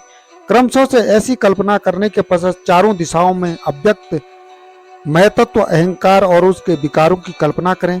सोम के अंत में सत, रज और तम, इन तीनों गुणों की कल्पना करें। इसके बाद सदोजातम, प्रज्ञामी इत्यादि मंत्र से परमेश्वर शिव का आवाहन करें। ओम वामदेवाय नमो इत्यादि वामदेव मंत्र से उनका आसन पर विराजमान करें। फिर ओम तत्पुरुषाय विद्महे इत्यादि रुद्र गायत्री द्वारा इस देव का सानिध्य प्राप्त करके उन्हें अघोरभ्य इत्यादि अघोर मंत्र से वहां निरुद्ध करें। फिर ईशानाम सर्व विद्यानाम इत्यादि मंत्र से आराध्य देव का पूजन करें। पाद और आचमनीय अर्पित कर के अर्घ्य दें। तत्पश्चात गंध और चंदन मिश्रित जल से विधि पूर्वक रुद्रदेव को स्नान कराएं। पंचगव्य निर्माण की विधि से 5 द्रव्यों को एक पत्र में लेकर प्रणव से अभिमंत्रित करके उन मिश्रित गव्य पदार्थों द्वारा भगवान को नहलाएं। तत्पश्चात पृथक पृथक दूध, दही, मधु, घी, गन्ने के रस से नहलाकर समस्त अभिष्टों के दाता और हितकारी पूजनीय महादेव जी का प्रणव के उच्चारण पूर्वक पवित्र द्रव्यों द्वारा अभिषेक करें। पवित्र जल पात्रों में मंत्रोच्चारण पूर्वक जल डालें। डालने से पहले साधक श्वेत वस्त्र से उस जल को यथोचित रीत से छान लें। उस जल को तब तक दूर रख करें जब तक इस देव को चंदन न चढ़ा दें। तब सुंदर द्वारा प्रसन्नता पूर्वक शंकर जी की पूजा करें। उनके ऊपर कुश, अपामार्ग, कपूर, चमेली, चंपा, कनेर, कमल आदि चढ़ाएं और पूजा करें। परमेश्वर शिव के ऊपर जल की धारा की व्यवस्था करें। जल के द्वारा मंत्रोच्चारण पूर्वक पूजा करनी चाहिए। यह समस्त फलों को देने वाली होती है। 12वां अध्याय भगवान शिव की श्रेष्ठता था उनके पूजन की अनिवार्य आवश्यकता का प्रतिपादन। नारद जी बोले, ब्रह्मा प्रजापति आप धन्य हैं, क्योंकि आपकी बुद्धि भगवान शिव में लगी हुई है। आप पुनः इसी विषय का सम्यक प्रकार से विस्तार पूर्वक वर्णन कीजिए। ब्रह्मा जी ने कहा, तात एक समय की बात है, मैं सब ओर से ऋषियों तथा देवताओं को बुलाकर उन सबको क्षीर सागर के तट पर ले गए, जहाँ सबका हित साधन करने वाले भगवान विष्णु निवास करते हैं। वहाँ देवताओं के पूछने पर भगवान विष्णु ने सबके लिए शिव पूजन की को ही श्रेष्ठता बतलाकर कहा कि एक मुहूर्त या एक क्षण भी जो शिव का पूजन नहीं किया जाता वही हानि है, वही महान छिद्र है, वही अंधापन और वही मूर्खता है। जो भगवान शिव की भक्ति में तत्पर हैं, जो मन से उन्हीं को प्रणाम और उन्हीं का चिंतन करते हैं, वे कभी दुख के भागी नहीं होते। जो महान सौभाग्यशाली पुरुष, मनोहर भवन, सुंदर आभूषणों से विभूषित स्त्रियां, जितना मन को संतोष हो उतना धन, पुत्र पौत्र आदि संतति, आरोग्य, सुंदर शरीर, अलौकिक प्रतिष्ठा, स्वर्गीय सुख, अंत में मोक्ष रूपी फल अथवा परमेश्वर शिव की भक्ति चाहते हैं, वे पूर्व जन्म के पुण्य से भगवान शिव की पूजा में प्रवृत्त होते हैं। जो मनुष्य भक्ति प्रायण हो, शिवलिंगों की पूजा करता है, उसको सफल सिद्धि प्राप्त होती है तथा वह पापों के चक्कर में नहीं पड़ता। भगवान के इस प्रकार उपदेश देने पर देवताओं ने श्री हरि को प्रणाम किया और मनुष्यों की समस्त कामनाओं की पूर्ति के लिए उनसे शिवलिंग देने के लिए प्रार्थना की। मुनिश्रेष्ठ, उस प्रार्थना को सुनकर जीवों के उद्धार में तत्पर रहने वाले भगवान विष्णु ने विश्वकर्मा को बुलाकर कहा, हे विश्वकर्मा, तुम मेरी आज्ञा से संपूर्ण देवताओं को सुंदर शिवलिंग का निर्माण करके दो। तब विश्वकर्मा ने मेरी और श्री हरि की आज्ञा के अनुसार देवताओं को उनके अधिकार के अनुसार शिवलिंग बनाकर दिए। मुनिश्रेष्ठ नारद, किस देवता को कौन सा शिवलिंग प्राप्त हुआ, इसका वर्णन आज मैं कर रहा हूँ। इंद्र पदराग मणि के बने हुए शिवलिंग की और कुबेर सुवर्णमय लिंग की पूजा करते हैं। धर्म पीत मणिमय पुखराज से बने हुए लिंग की तथा वरुण श्याम वर्ण के शिवलिंग की पूजा करते हैं। भगवान विष्णु इंद्र नीलमय तथा ब्रह्मा हेममय लिंग की पूजा करते हैं। विश्वदेवगण चांदी के शिवलिंग की, वसुगण पीतल के बने हुए लिंग की तथा दोनों अश्वनी कुमार पार्थिव लिंग की पूजा करते हैं। लक्ष्मी देवी स्फटिकमय लिंग की, आदित्यगण ताम्रमय लिंग की, राजा सोम मोती के बने हुए लिंग की तथा अग्नि देव वज्र के लिंग की उपासना करते हैं। श्रेष्ठ ब्राह्मण और उनकी पत्नियां और मिट्टी के बने शिवलिंग का, मायासुर चंदन निर्मित शिवलिंग का और नागगण मूंगे से बने हुए शिवलिंग का आदर पूर्वक पूजन करते हैं। देवी मक्खन के बने हुए शिवलिंग की, योगीजन भस्ममय लिंग की, यक्षगण दधि निर्मित लिंग की, छाया देवी आटे से बने हुए लिंग की, ब्रह्मा की पत्नी रत्नमय शिवलिंग की निश्चित पूर्वक पूजा करती है। वाणासुर पारद या पार्थिव लिंग की पूजा करता है।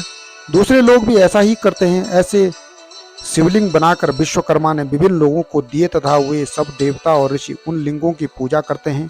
भगवान विष्णु ने इस तरह देवताओं को उनके हित की कामना में से शिवलिंग देकर उनसे और मुझ ब्रह्मा से पिनाकधारी महादेव का पूजन किया। जो यह विधि बताई, पूजन विधि संबंधी उनके वचनों को सुनकर देव शिरोमणियों सहित मैं ब्रह्मा हृदय में हर्ष लिए अपने धाम आ गया।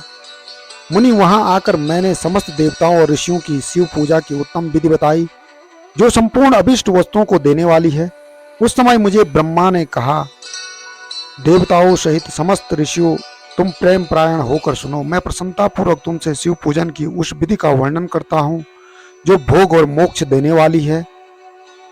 देवताओं और मुनियों ने कहा, समस्त जंतुओं में मनुष्य जन्म प्राप्त करना दुर्लभ है, उनमें भी उत्तम कुल में जन्म हो तो और भी दुर्लभ है। उत्तम कुल में भी आचारवान ब्राह्मणों के यहाँ उत्पन्न होना उत्तम पुण्य से ही संभव है। यदि वैसा जन्म सुलभ हो जाए तो भगवान शिव के संतोष के लिए उत्तम कर्म का अनुष्ठान करें, जो अपने वर्ण और आश्रम के लिए शास्त्रों द्वारा प्रतिपादित है। जिस जाति के लिए जो कर्म बताया गया है उसका उल्लंघन ना करें।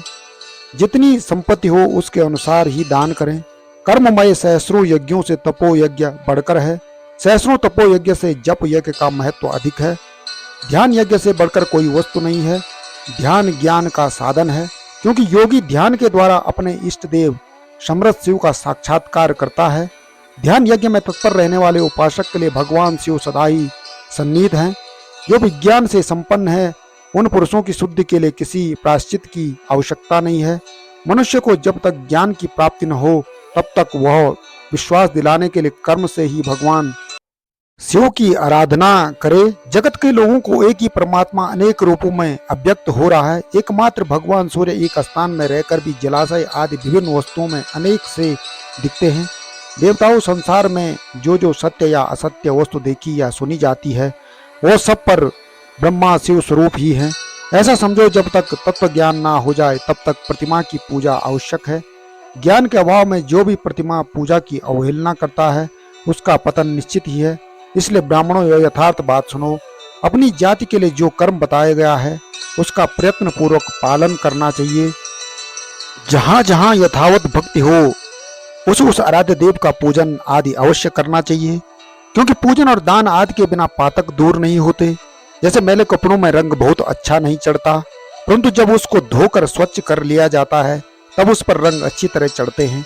इसी प्रकार देवताओं की भली भांति पूजा से त्रिविध शरीर पूर्णतः निर्मल हो जाता है। तभी उस पर ज्ञान का रंग चढ़ता है और तभी विज्ञान का प्राकट्य होता है। जब विज्ञान हो जाता है, तब भेदभाव की निवृत्ति हो जाती है। वेद की संपूर्णता निवृत्त हो जाने पर द्वंद्व दुख दूर हो जाते हैं और द्वंद्व दुख से रहित पुरुष शिवरूप हो जाता है। मनुष्य जब तक गृहस्थ आश्रम में रहे, तब तक पांचों देवताओं की तथा उनमें श्रेष्ठ भगवान शंकर की प्रतिमा की पूजा करें, अथवा जो सबकी एकमात्र मूल है, उन भगवान शिव की पूजा सबसे बढ़कर है, क्योंकि मूल के सींचे जाने पर शाखा स्थानीय संपूर्ण देवता स्वतः तृप्त हो जाते हैं। अतः जो संपूर्ण मनोवांछित फलों को पाना चाहता है, वो अपने अभिष्ट की सिद्धि के लिए समस्त प्राणियों के हित में तत्पर रहकर लोक कल्याणकारी भगवान शंकर का पूजन करें। 13वां अध्याय, शिव पूजन की सर्वोत्तम विधि का वर्णन। ब्रह्मा जी कहते हैं, अब मैं पूजा की सर्वोत्तम विधि बता रहा हूँ, जो समस्त अभिष्ट तथा सुखों को सुलभ कराने वाली है। देवताओं तथा ऋषियों, तुम ध्यान देकर सुनो। उपासक को चाहिए कि वह ब्रह्म मुहूर्त में शयन से उठकर जगदम्बा पार्वती सहित भगवान शिव का स्मरण करे तथा हाथ जोड़ मस्तक झुकाकर भक्तिपूर्वक उनसे प्रार्थना करे, देवेश्वर उठिए उठिए, मेरे हृदय मंदिर में शयन करने वाले देवता उठिए, उमाकांत उठिए और ब्रह्मांड में सबका मंगल कीजिए। मैं धर्म को जानता हूँ, किंतु मेरी उसमें प्रवृत्ति नहीं होती। मैं धर्म को जानता हूँ, परंतु मैं उससे दूर नहीं हो पाता। महादेव, आप मेरे हृदय में स्थित होकर मुझे जैसी प्रेरणा देते हैं, वैसा ही मैं करता हूँ। इस प्रकार भक्ति पूर्वक कहकर और गुरुदेव की चरण पादुकाओं का स्मरण करके गांव से बाहर दक्षिण दिशा में मलमूत्र का त्याग करने के लिए जाएं। मल त्यागने के बाद मिट्टी और जल से धोने के द्वारा शरीर की शुद्धि करके दोनों हाथों और पैरों को धोकर दत्वन करें। सूर्योदय होने से पहले ही दत्वन करके मुंह को 16 बार जल की अंजलियों से धोएं। देवताओं तथा ऋषियों, षष्ठी, प्रतिपदा, अमावस्या, नवमी तिथियों तथा रविवार के दिन शिव भक्तों को यत्न पूर्वक दत्वन को त्याग देना चाहिए। अवकाश के अनुसार नदी आदि में जाकर अथवा घर में ही भली भांति स्नान करें। मनुष्य को देश और काल के विरुद्ध स्नान नहीं करना चाहिए।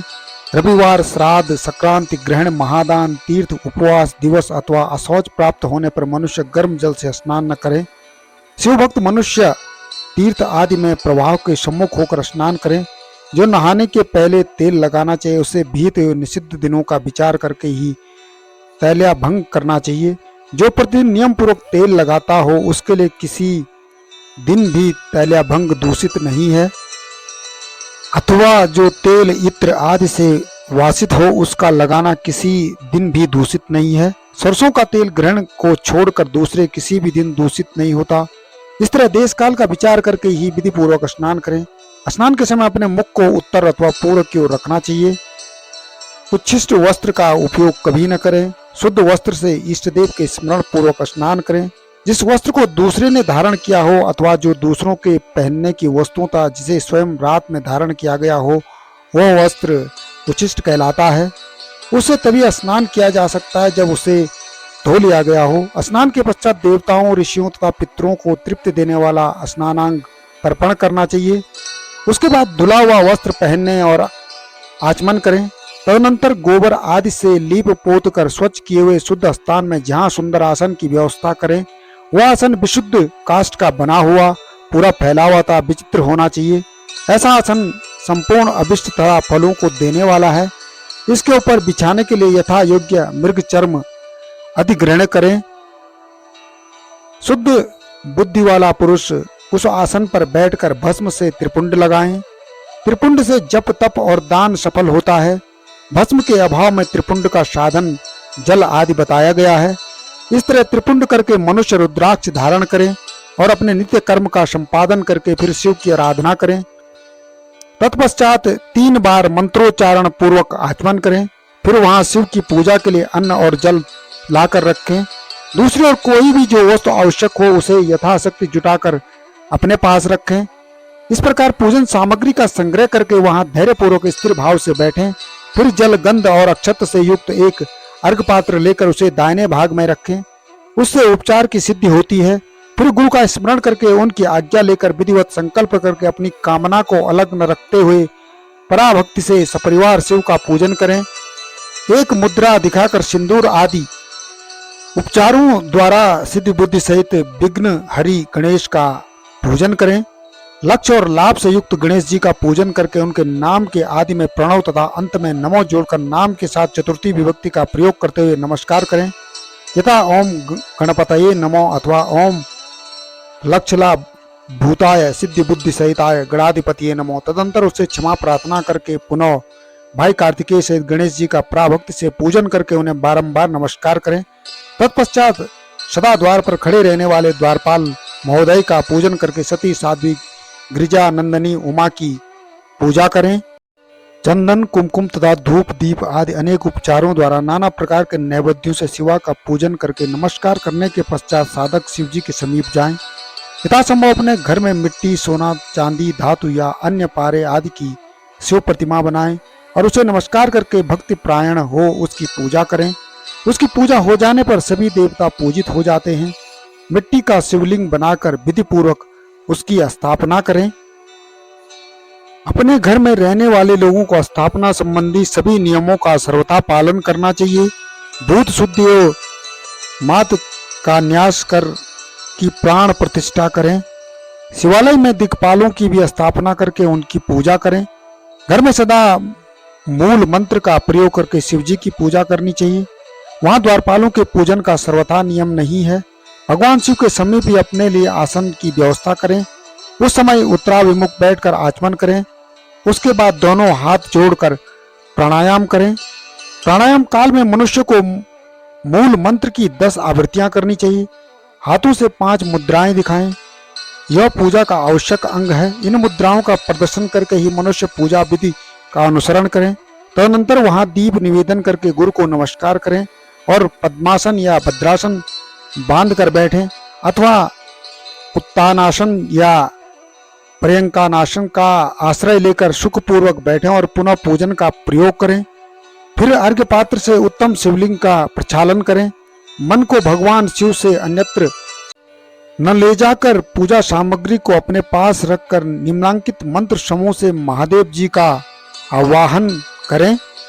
आवाहन कैलाश शिखर में, जो कैलाश के शिखर पर निवास करते हैं, पार्वती देवी के पति हैं, समस्त देवताओं से उत्तम है, जिनके स्वरूप का शास्त्रों में यथावत वर्णन किया गया है, जो निर्गुण होते हुए गुण रूप हैं, जिनके 5 मुख 10 भुजाएं और प्रत्येक मुख मंडल में 3-3 नेत्र हैं, जिनकी ध्वजा पर वृषभ का चिन्ह अंकित है, अंग कांति कपूर के समान गौर है, जो दिव्य रूप धारी चंद्रमा रूपी मुकुट से सुशोभित सिर पर जटाजूट धारण करने वाले हैं, जो हाथों की खाल पहनते और व्याघ्र चर्म ओढ़ते हैं, जिनका स्वरूप शुभ है, जिनके अंगों में वास की आदि नाग लिपटे हुए रहते हैं, जो पिनाक आदि आयुध धारण करते हैं, जिनके आगे 8 सिद्धियां निरंतर नृत्य करती रहती हैं, भक्त समुदाय जय जयकार करते हुए जिनकी सेवा में लगे रहते हैं, दुस्सह तेज के कारण जिनकी ओर देखना भी कठिन है, जो देवताओं से सेवित तथा संपूर्ण प्राणियों को शरण देने वाले हैं,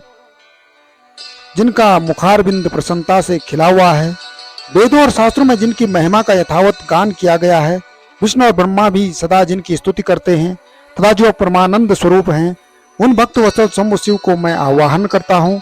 इस प्रकार सांब शिव का ध्यान करके उनके लिए आसन दें। चतुर्यंत पद से ही सब कुछ अर्पित करें। सांब सदा शिवाय नमो आसनम समर्पयामि। आसन के पश्चात भगवान शंकर को पाद और अर्घ दें। फिर परमात्मा शंभु को आचमन कराकर पंचामृत संबंधी दलों द्वारा प्रसन्नता पूर्वक शंकर को स्नान कराएं। वेद मंत्रों अथवा समन तथा चतुर्थ नाम पदों का उच्चारण करके भक्ति पूर्वक यथा योग्य समस्त द्रव्य भगवान को अर्पित करें। अष्ट द्रव्य को शंकर के ऊपर चढ़ाएं। भगवान शिव को वरुण स्नान कराएं। स्नान के पश्चात उनके अंगों में सुगंधित चंदन तथा अन्य द्रव्यों का यत्न पूर्वक लेप करें। फिर सुगंधित जल से ही उनके ऊपर जल धारा गिराकर अभिषेक करें। वेद मंत्रों षडंगों अथवा शिव के 11 नामों द्वारा जल धारा चढ़ाकर वस्त्र से शिवलिंग को अच्छी तरह धोएं। फिर आचमनार्थ जल दें और वस्त्र समर्पित करें। नाना प्रकार के मंत्रों द्वारा भगवान शिव को तिल, जौ, गेहूं, मूंग और उड़द अर्पित करें। फिर 5 मुख वाले परमात्मा शिव को पुष्प चढ़ाएं। प्रत्येक मुख पर ध्यान के अनुसार यथोचित अभिलाषा करके कमल, शतपुत्र, शंख पुष्प, कुश पुष्प, धतूरा, मंदार, द्रोण पुष्प, तुलसी दल और बिल्वपत्र चढ़ाकर प्राभक्ति के साथ भक्त वत्सल भगवान शंकर की विशेष पूजा करें। अन्य सब वस्तुओं का अभाव होने पर शिव को केवल बिल्वपत्र ही अर्पित करें। बिल्वपत्र समर्पित होने से ही शिव की पूजा सफल होती है। तत्पश्चात सुगंधित चूर्ण और सुवासित उत्तम तैल विविध वस्तुएं बड़े हर्ष के साथ अर्पित करें। फिर प्रसन्नता पूर्वक गूगल और अगरू आदि की धूप निवेदित करें।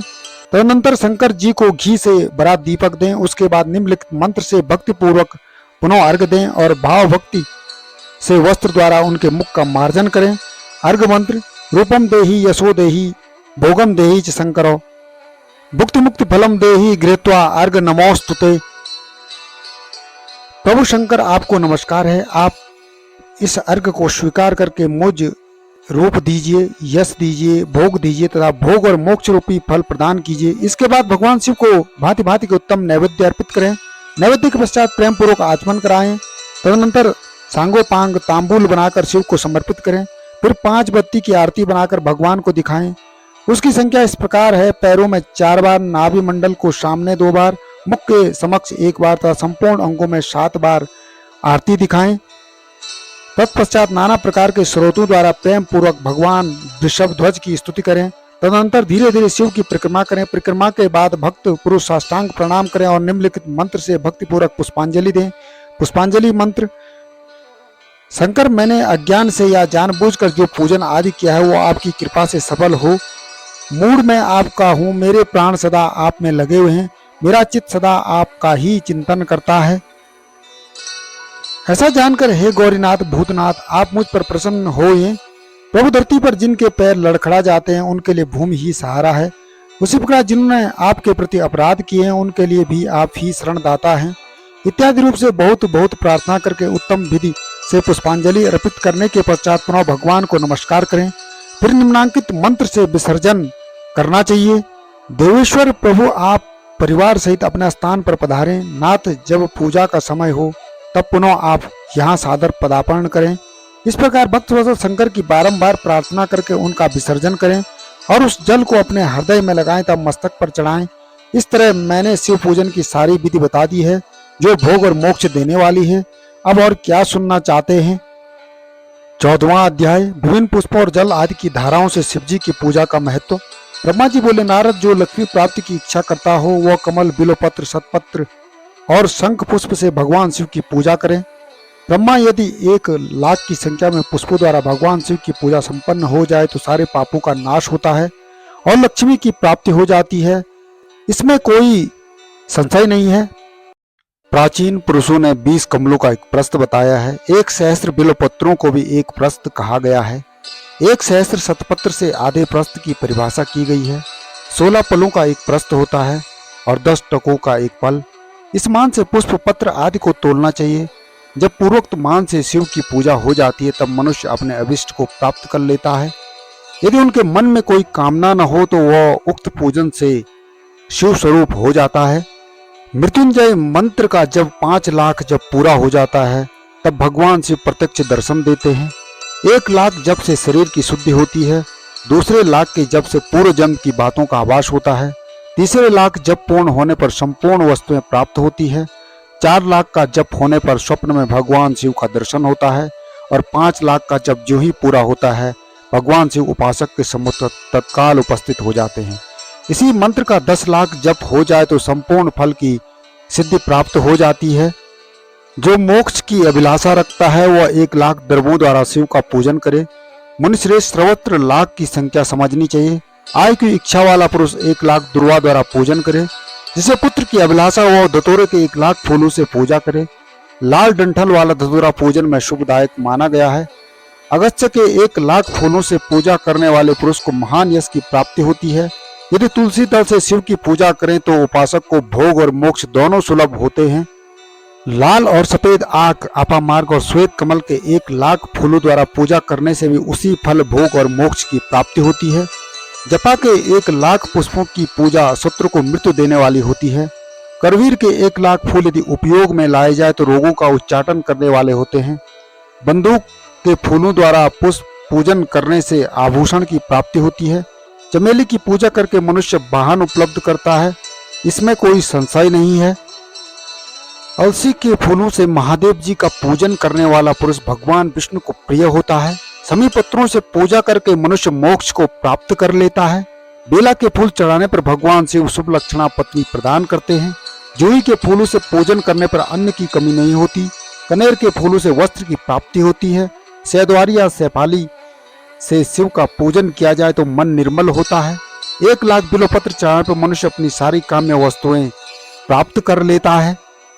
श्रृंगार हार हर श्रृंगार के फूलों से पूजा करने पर सुख संपत्ति की वृद्धि होती है। वर्तमान में पैदा होने वाले फूल के शिव की सेवा में समर्पित किया जाए तो मोक्ष देने वाले होते हैं। राई के फूल शत्रु को मृत्यु प्रदान करने वाले होते हैं। इन फूलों को 1-1 लाख की संख्या में शिव को पर चढ़ाया जाए तो भगवान अतुल फल देते हैं। चंपा और केवड़े को छोड़कर सभी फूल भगवान शिव को चढ़ाए जा सकते हैं। विप्रवर महादेव जी के ऊपर चावल चढ़ाने से मनुष्य की लक्ष्मी बढ़ती है।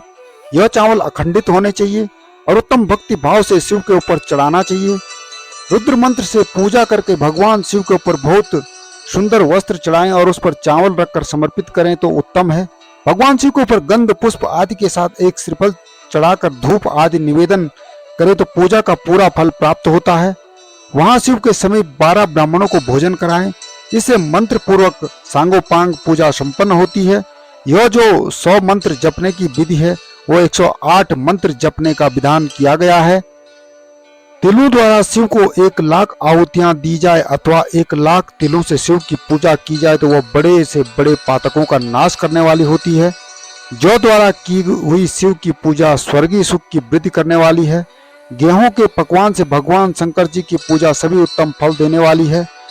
यदि उससे 1 लाख बार पूजा हो तो उससे संतान की वृद्धि होती है। यदि मूंग से पूजा की जाए तो भगवान शिव सुख प्रदान करते हैं। प्रियंग कंगनी द्वारा सर्वाध्यक्ष शिव का पूजन किया जाए तो उपासक को धर्म, अर्थ, काम, भोग की वृद्धि होती है तथा वह सब पूजा समस्त सुखों को देने वाली होती है। अरहर के पत्तों से श्रृंगार करके भगवान शिव की पूजा करें। यह पूजा नाना प्रकार के सुखों और फलों को देने वाली है। मुनीश्वर, अब फूलों की संख्या का तोल बताया जा रहा है, प्रसन्नता पूर्वक सुने। सूक्ष्म मान का प्रदर्शन करने वाले व्यास जी ने 1 प्रस्थ शंख पुष्प को 1 लाख बताया है। 11 प्रस्थ चमेली के फूल हों तो वही 1 लाख फूलों का मान कहा गया है। जूही के 1 लाख फूलों का भी वही मान है। राई के 1 लाख फूलों का 5.5 प्रस्थ है। उपासक को चाहिए कि वह निष्काम होकर मोक्ष के लिए भगवान शिव की पूजा करें। भक्ति भाव से विधि पूर्वक शिव की पूजा करके भक्तों को पीछे जलधारा समर्पित करनी चाहिए। ज्वर में जो मनुष्य प्रलाप करने लगता है उसकी शांति के लिए जलधारा शुभ कारक बताई गई है। सत्य रुद्रीय यंत्र से रुद्री के 11 पाठों से, रुद्र के नाम से, पुरुष सूक्त से, 6 ऋचा वाले रुद्र सूक्त से, महामृत्युंजय मंत्र से, श्री गायत्री मंत्र से अथवा शिव के शास्त्रोक्त नामों के आधार पर बने हुए मंत्रों से आदि में प्रणव और अंत में नमो द्वारा शिव की पूजा करनी चाहिए। सुख और संतान की वृद्धि के लिए जलधारा उत्तम बताई गई है।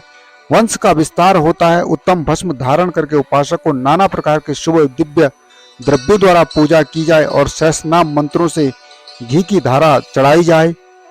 ऐसा करने पर वंश का विस्तार होता है। इसी प्रकार 10,000 मंत्रों से शिव जी की पूजा की जाए तो प्रमेय रोग की शांति होती है और उचित फल की प्राप्ति हो जाती है। यदि कोई नपुंसकता को प्राप्त हो तो वह घी से शिव जी की भली भांति पूजा करे तथा ब्राह्मणों को भोजन कराए। साथ ही उसके लिए प्रजापत्य व्रत का भी विधान किया गया है। यदि बुद्धि जड़ हो जाए तो उस अवस्था में पूजा केवल शर्करा मिश्रित दूध की धारा बढ़ानी चाहिए। ऐसा करने पर उसे बृहस्पति के समान उत्तम बुद्धि प्राप्त हो जाती है। जब तक 10,000 मंत्रों का जप पूरा न हो जाए तब तक दुग्ध धारा द्वारा भगवान शिव का उत्कृष्ट पूजन चालू रखना चाहिए। अपने घर में सदा कलह रहने लगे तब पूर्ण रूप से दूध की धारा चढ़ाने से सारा दुख नष्ट हो जाता है। सुवासित तेल से पूजा करने पर भोगों की वृद्धि होती है। यदि मधु से पूजा की जाए तो राजक्षमा रोग दूर हो जाता है। गंगा की जलधारा से भोग और मोक्ष दोनों फल प्राप्त हो जाते हैं। यह सब जो धाराएं बताई गई है इन सबको मृत्युंजय मंत्र से चढ़ाना चाहिए। उसमें भी उक्त मंत्र का विधान है। 10,000 जप करना चाहिए और 11 ब्राह्मणों को भोजन कराना चाहिए। 15वां अध्याय सृष्टि का वर्णन।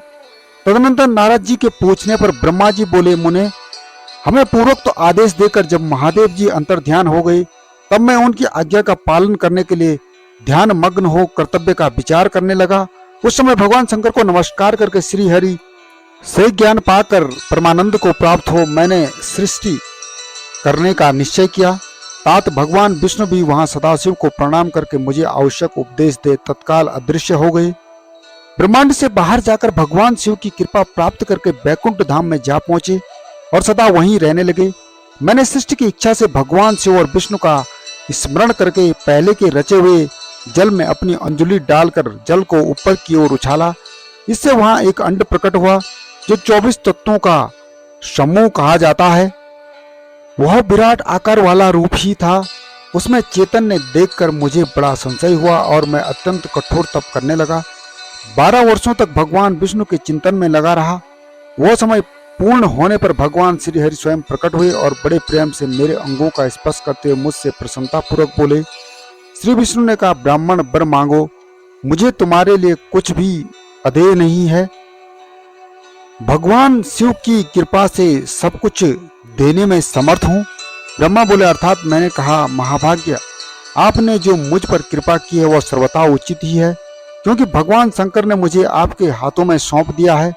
प्रभु यह विराट रूप 24 तत्वों से बना हुआ किसी तरह चेतन नहीं हो रहा है, जड़ भूत दिखाई देता है। वैष्णव आपको नमस्कार है। आज मैं आपसे जो कुछ मांगता हूँ उसे दीजिए। हरे, इस समय भगवान शिव की कृपा से आप यहाँ प्रकट हुए हैं। शंकर की दृष्टि शक्ति या विभूति से प्राप्त हुए हम इस अंड में चेतनता लाएं। मेरा ऐसा कहने पर शिव की आज्ञा में तत्पर रहने वाले महाविष्णु अनंत रूप का आश्रय लें उस अंड में प्रवेश किया। उस समय उन परम पुरुष के सहस्त्र मस्तक, सहस्त्र नेत्र और सहस्त्र पैर थे। उन्होंने भूमि को सब ओर से घेर कर उस अंड को व्याप्त कर लिया। मेरे द्वारा भली भांति स्तुति की जाने पर जब श्री विष्णु ने उस अंड में प्रवेश किया तब हुए 24 तत्वों का विकार रूप अंड सचेतन हो गया। पाताल से लेकर सत्यलोक तक की अवधि वाले उस अंड के रूप में वहां साक्षात श्री हरि ही विराजने लगे। उस विराट अंड में व्यापक होने से ही प्रभु वह बैराज पुरुष कहलाया। पंचमुख महादेव ने केवल अपने रहने के लिए स्वयं में कैलाश नगर का निर्माण किया, जो सब लोकों में ऊपर सुशोभित होता है। देवर्षि, संपूर्ण ब्रह्मांड का नाश हो जाने पर भी बैकुंठ और कैलाश इन दोनों का योग कभी नाश नहीं होता। मुनिश्रेष्ठ, मैं सत्यलोक का आश्रय लेकर रहता हूँ। तात महादेव जी की आज्ञा से ही मुझ में सृष्टि रचने की इच्छा उत्पन्न हुई।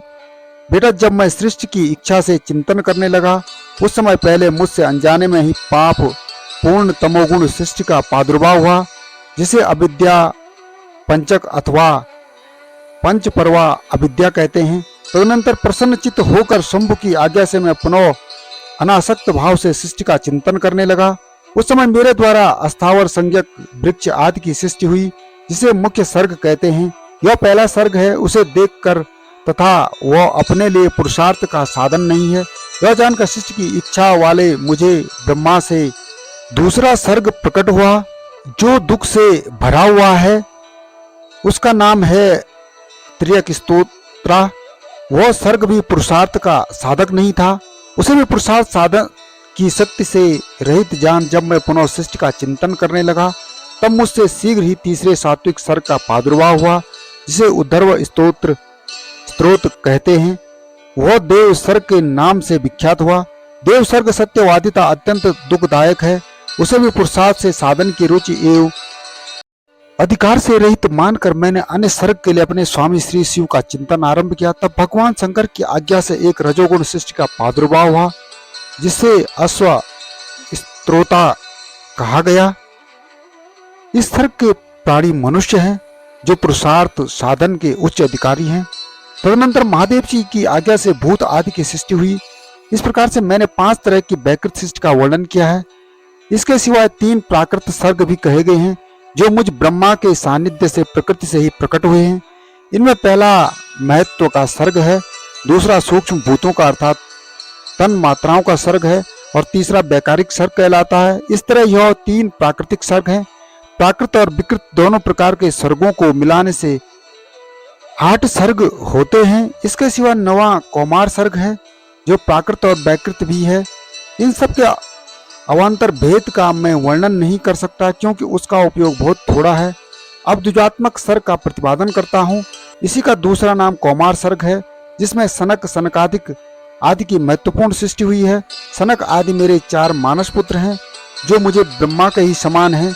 यह महान वैराग्य से संपन्नता उत्तम व्रत का पालन करते हुए उनका मन सदा भगवान शिव के चिंतन में ही लगा रहता है। यह संसार से विमुख एवं ज्ञानी है। उनने मेरे आदेश देने पर इस सृष्टि के कार्य में मन नहीं लगाया। मुनि श्रेष्ठ नारद सनत कुमारों के दिए हुए नकारात्मक उत्तर को सुनकर मैंने बड़ा भयंकर क्रोध प्रकट किया। उस समय मुझ पर मोह छा गया। इस अवसर पर मैंने मन ही मन भगवान विष्णु का स्मरण किया। वे शीघ्र ही आ गए और उन्होंने समझाते हुए मुझसे कहा, तुम भगवान शिव की प्रसन्नता के लिए तपस्या करो। मुनि श्रेष्ठ श्री हरि ने जब मुझे ऐसी शिक्षा दी, तब मैं महागौरी उत्कृष्ट तप करने लगा। सृष्टि के लिए तपस्या करते हुए मेरी दोनों भौहें और नासिका के मध्य भाग से, जो उनका अपना ही अभिमुक्त नामक स्थान है, महेश्वर की 3 मूर्तियों में से अन्यतम पूर्णा सर्वेश्वर एवं दयासागर भगवान शिव अर्धनारीश्वर रूप में प्रकट हुए, जो जन्म से रहित तेज हो, सर्वज्ञता सर्वश्रेष्ठ हैं। नील लोहित नामधारी साक्षात उमा वल्लभ शंकर को सामने देख बड़ी भक्ति से मस्तक झुका स्तुति करके मैं बड़ा प्रसन्न हुआ और देवेश्वर से बोला, प्रभु आप भारती के जीवन की सृष्टि कीजिए। मेरी यह बात सुनकर देवादिदेव महेश्वर रुद्र ने अपने ही समान बहुत ही से रुद्र गणों की सृष्टि की। तब मैंने अपने स्वामी महेश्वर महारुद्र से फिर कहा, आप जैसे जियो वैसी सृष्टि कीजिए, जो जन्म और मृत्यु के भय से युक्त हो। और वे तत्काल हंस पड़े और इस प्रकार बोले। महादेव जी ने कहा कि तात, मैं जन्म और मृत्यु के भय से युक्त सर्ग की सृष्टि नहीं करूंगा, क्योंकि वह कर्मों के अधीन हो दुख के समुद्र में डूबे रहेंगे। मैं तो दुख के सागर में डूबे हुए उन्हें जीवन का उद्धार मात्र करूंगा। गुरु का स्वरूप धारण करके उत्तम ज्ञान प्रदान कर उन सबको संसार सागर से पार कर दूंगा। प्रजापति, दुख में डूबे हुए सारे जीव की सृष्टि तो तुम ही करो। मेरी आज्ञा से इस कार्य में प्रवृत्त होने के कारण तुम्हें माया नहीं बांध सकेगी। मुझसे ऐसा कहकर श्रीमान भगवान नील लोहित महादेव मेरे देखते देखते ही अपने पार्षदों के साथ वहां से तत्काल तिरोहित हो गए। 16वां अध्याय स्वयंभू मन और शत्रुपा की ऋषियों की तथा दक्ष की संतानों का वर्णन तथा सती और शिव की महत्ता का प्रतिपादन। ब्रह्मा जी कहते हैं, नारद, तदनंतर मैंने शब्द तन मात्रा आदि सूक्ष्म भूतों को स्वयं ही पंचीकृत करके अर्थात उन 5 का परस्पर सम्मिश्रण करके उनसे स्थूल आकाश, वायु, अग्नि, जल और पृथ्वी की सृष्टि की। पर्वतों, समुद्रों और वृक्षों आदि को उत्पन्न किया। कला से लेकर युग पर्यंत जो काल विभाग हैं उनकी रचना की। उत्पत्ति और विनाश वाले और भी बहुत से पदार्थों का निर्माण किया, परंतु इनसे मुझे संतोष नहीं हुआ। तब सांब शिव का ध्यान करके मैंने साधन परायण पुरुषों की सृष्टि की। अपने दोनों नेत्रों से मरीचि को, हृदय से भृगु को, सिर से अंगिरा को, व्यान वायु से मुनि श्रेष्ठ पुलह को, उदान वायु से पुलच्च को और समान वायु से वशिष्ठ को, अपान में से कृत को, दोनों कानों से अत्रि को, प्राणों से दक्ष को, गोद से तुम को, छाया से कर्दम को, मुनि को तथा संकल्प से समस्त साधनों के साधन धर्म को उत्पन्न किया। मुनिश्रेष्ठ, इस तरह इंसानों की सृष्टि करके महादेव जी की कृपा से मैंने अपने आप को कृतार्थ माना। तत्पश्चात संकल्प से उत्पन्न हुए धर्म मेरी आज्ञा से मानव रूप धारण करके साधकों की प्रेरणा से साधन में लग गए। इसके बाद मैंने अपने विभिन्न अंगों से देवता, असुर आदि के रूप में असंख्य पुत्रों की सृष्टि करके उन्हें भिन्न भिन्न शरीर प्रदान किए। तदनंतर अंतर्यामी भगवान शंकर की प्रेरणा से अपने शरीर को दो भागों में विभक्त करके मैं दो रूप वाला हो गया। नाथ, आधे शरीर से मैं स्त्री हो गया और आधे से पुरुष। उस पुरुष ने उस स्त्री के गर्भ से सर्व समर्थ उत्तम जोड़े को उत्पन्न किया। उस जोड़े में जो पुरुष था वही स्वयंभू मनु के नाम से प्रसिद्ध हुआ। स्वयंभू मनु उच्च कोटि के साधक हुए तथा जो स्त्री हुई वह शत्रुपा कहलाई, वह योगिनी व तपस्विनी हुई। मनु ने वैवाहिक विधि से अत्यंत सुंदरी शत्रुपा का पाणी ग्रहण किया और उससे वे मैथुन जनित सृष्टि उत्पन्न करने लगे। उन्होंने शत्रुपा से प्रियव्रत और उत्तानपाद नामक दो पुत्र और 3 कन्याएं उत्पन्न की। कन्याओं के नाम थे आकृति, देवहूति और प्रसूति। मनु ने आकृति का विवाह प्रजापति रुचि के साथ किया। मजली पुत्री देवहूति कदम को व्याधि और उत्तानपाद की सबसे छोटी बहन प्रसूति प्रजापति दक्ष को दे दी। उनकी संतान परंपराओं से समस्त चराचर जगत में व्याप्त हैं। रुचि से आकृति के गर्भ से यज्ञ और दक्षिणा नामक स्त्री पुरुष का जोड़ा उत्पन्न हुआ। यज्ञ के दक्षिणा से 12 पुत्र हुए। कर्दम द्वारा देवहूति के गर्भ से बहुत सी स्त्रियां उत्पन्न हुई। दक्ष से प्रसूति से 24 कन्याएं हुई। उनमें से श्रद्धा आदि 13 कन्याओं का विवाह दक्ष ने धर्म के साथ कर दिया। मुनीश्वर, धर्म की उन पत्नियों के नाम सुनो। श्रद्धा, लक्ष्मी, धरती, तुष्टि, पुष्टि, मेधा, क्रिया, बुद्धि, लज्जा, वशु, शांति, सिद्धि और कीर्ति, यह सब तरह हैं। इनसे छोटी जो शेष 11 सुलोचना कन्याएं थी उनके नाम इस प्रकार हैं: ख्याति, सती, संभूति, स्मृति, प्रीति, सन्निधि, अनुसुया, ऊर्जा, स्वाहा तथा सुविधा। भृगु, शिव, मरीचि, ऋषि, अंगिरा, मुनि, पुलुत्य, पुलक, मुनि श्रेष्ठ, कृति, अत्रि, वशिष्ठ, अग्नि और पितरों ने क्रमशः इन ख्याति आदि कन्याओं का पाणी ग्रहण किया। भृगु आदि मुनि श्रेष्ठ साधक हैं। इनकी संतानों से चराचर प्राणियों सहित सारी त्रिलोकी भरी हुई है। इस प्रकार अंबिका पति महादेव जी की आज्ञा से पूर्व कर्मों के अनुसार बहुत से प्राणी असंख्य द्विजों के रूप में उत्पन्न हुए। कल्प भेद से दक्ष के 60 कन्याएं बताई गई हैं। उनमें से 10 कन्याओं का विवाह है उन्होंने धर्म के साथ किया। 27 कन्या चंद्रमा को ब्याह दी और विधि पूर्वक 13 कन्याओं के हाथ दक्ष ने कश्यप के हाथ में दे दिए। नारद, उन्होंने 4 कन्या श्रेष्ठ रूप वाले यक्ष अरिष्टनेमि ब्याह दी तथा भृगु, अंगिरा और कुशाश्व को 2-2 कन्याएं अर्पित की। उन्हीं स्त्रियों से उनके पतियों द्वारा बहु संख्या से चराचर प्राणियों की उत्पत्ति हुई। दक्ष ने महात्मा कश्यप को जिन 13 कन्याओं का विधि पूर्वक दान किया था उनकी संतानों ने सारी त्रिलोकी व्याप्त है। अस्तावर जंगम कोई भी सृष्टि ऐसी नहीं है जो कश्यप की संतान से शून्य हो। देवता, ऋषि, दैत्य, वृक्ष, पक्षी, पर्वत तथा तृणलता आदि सभी कश्यप पत्नियों से पैदा हुए हैं। इस प्रकार दक्ष कन्याओं की संतानों से सारा चराचर जगत व्याप्त है। पाताल से लेकर सत्यलोक पर्यंत समस्त ब्रह्मांड निश्चय ही उनकी संतानों से सदा भरा रहता है, कभी खाली नहीं होता। इस तरह भगवान शंकर की आज्ञा से ब्रह्मा जी ने भली भांति सृष्टि की रचना की। पूर्व काल में सर्वव्यापी शंभु जी ने तपस्या के लिए प्रकट किया था तथा रुद्रदेव ने त्रिशूल के अग्रभाग पर रखकर जिनकी सदा रक्षा की, वही सती देवी लोकहित का कार्य संपादित करने के लिए दक्ष से प्रकट हुई। उन्होंने भक्तों के उद्धार के लिए अनेक लीलाएं की। मुनिश्रेष्ठ, इस प्रकार देवी शिवा ही सती होकर भगवान शंकर से ब्याही गई, किंतु पिता के यज्ञ में पति का अपमान देख उन्होंने अपने शरीर को त्याग दिया और फिर उसे ग्रहण नहीं किया, अपने परम पद को प्राप्त हो गई। फिर देवताओं की प्रार्थना से वही शिवा पार्वती रूप में प्रकट हुई और बड़ी तपस्या करके भगवान शिव को उन्होंने प्राप्त कर लिया।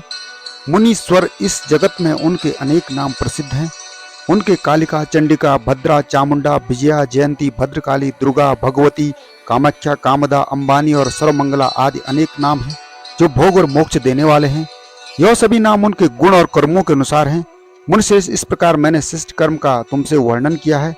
ब्रह्मांड का यह सारा भाग भगवान शिव की आज्ञा से मेरे द्वारा रचा गया है।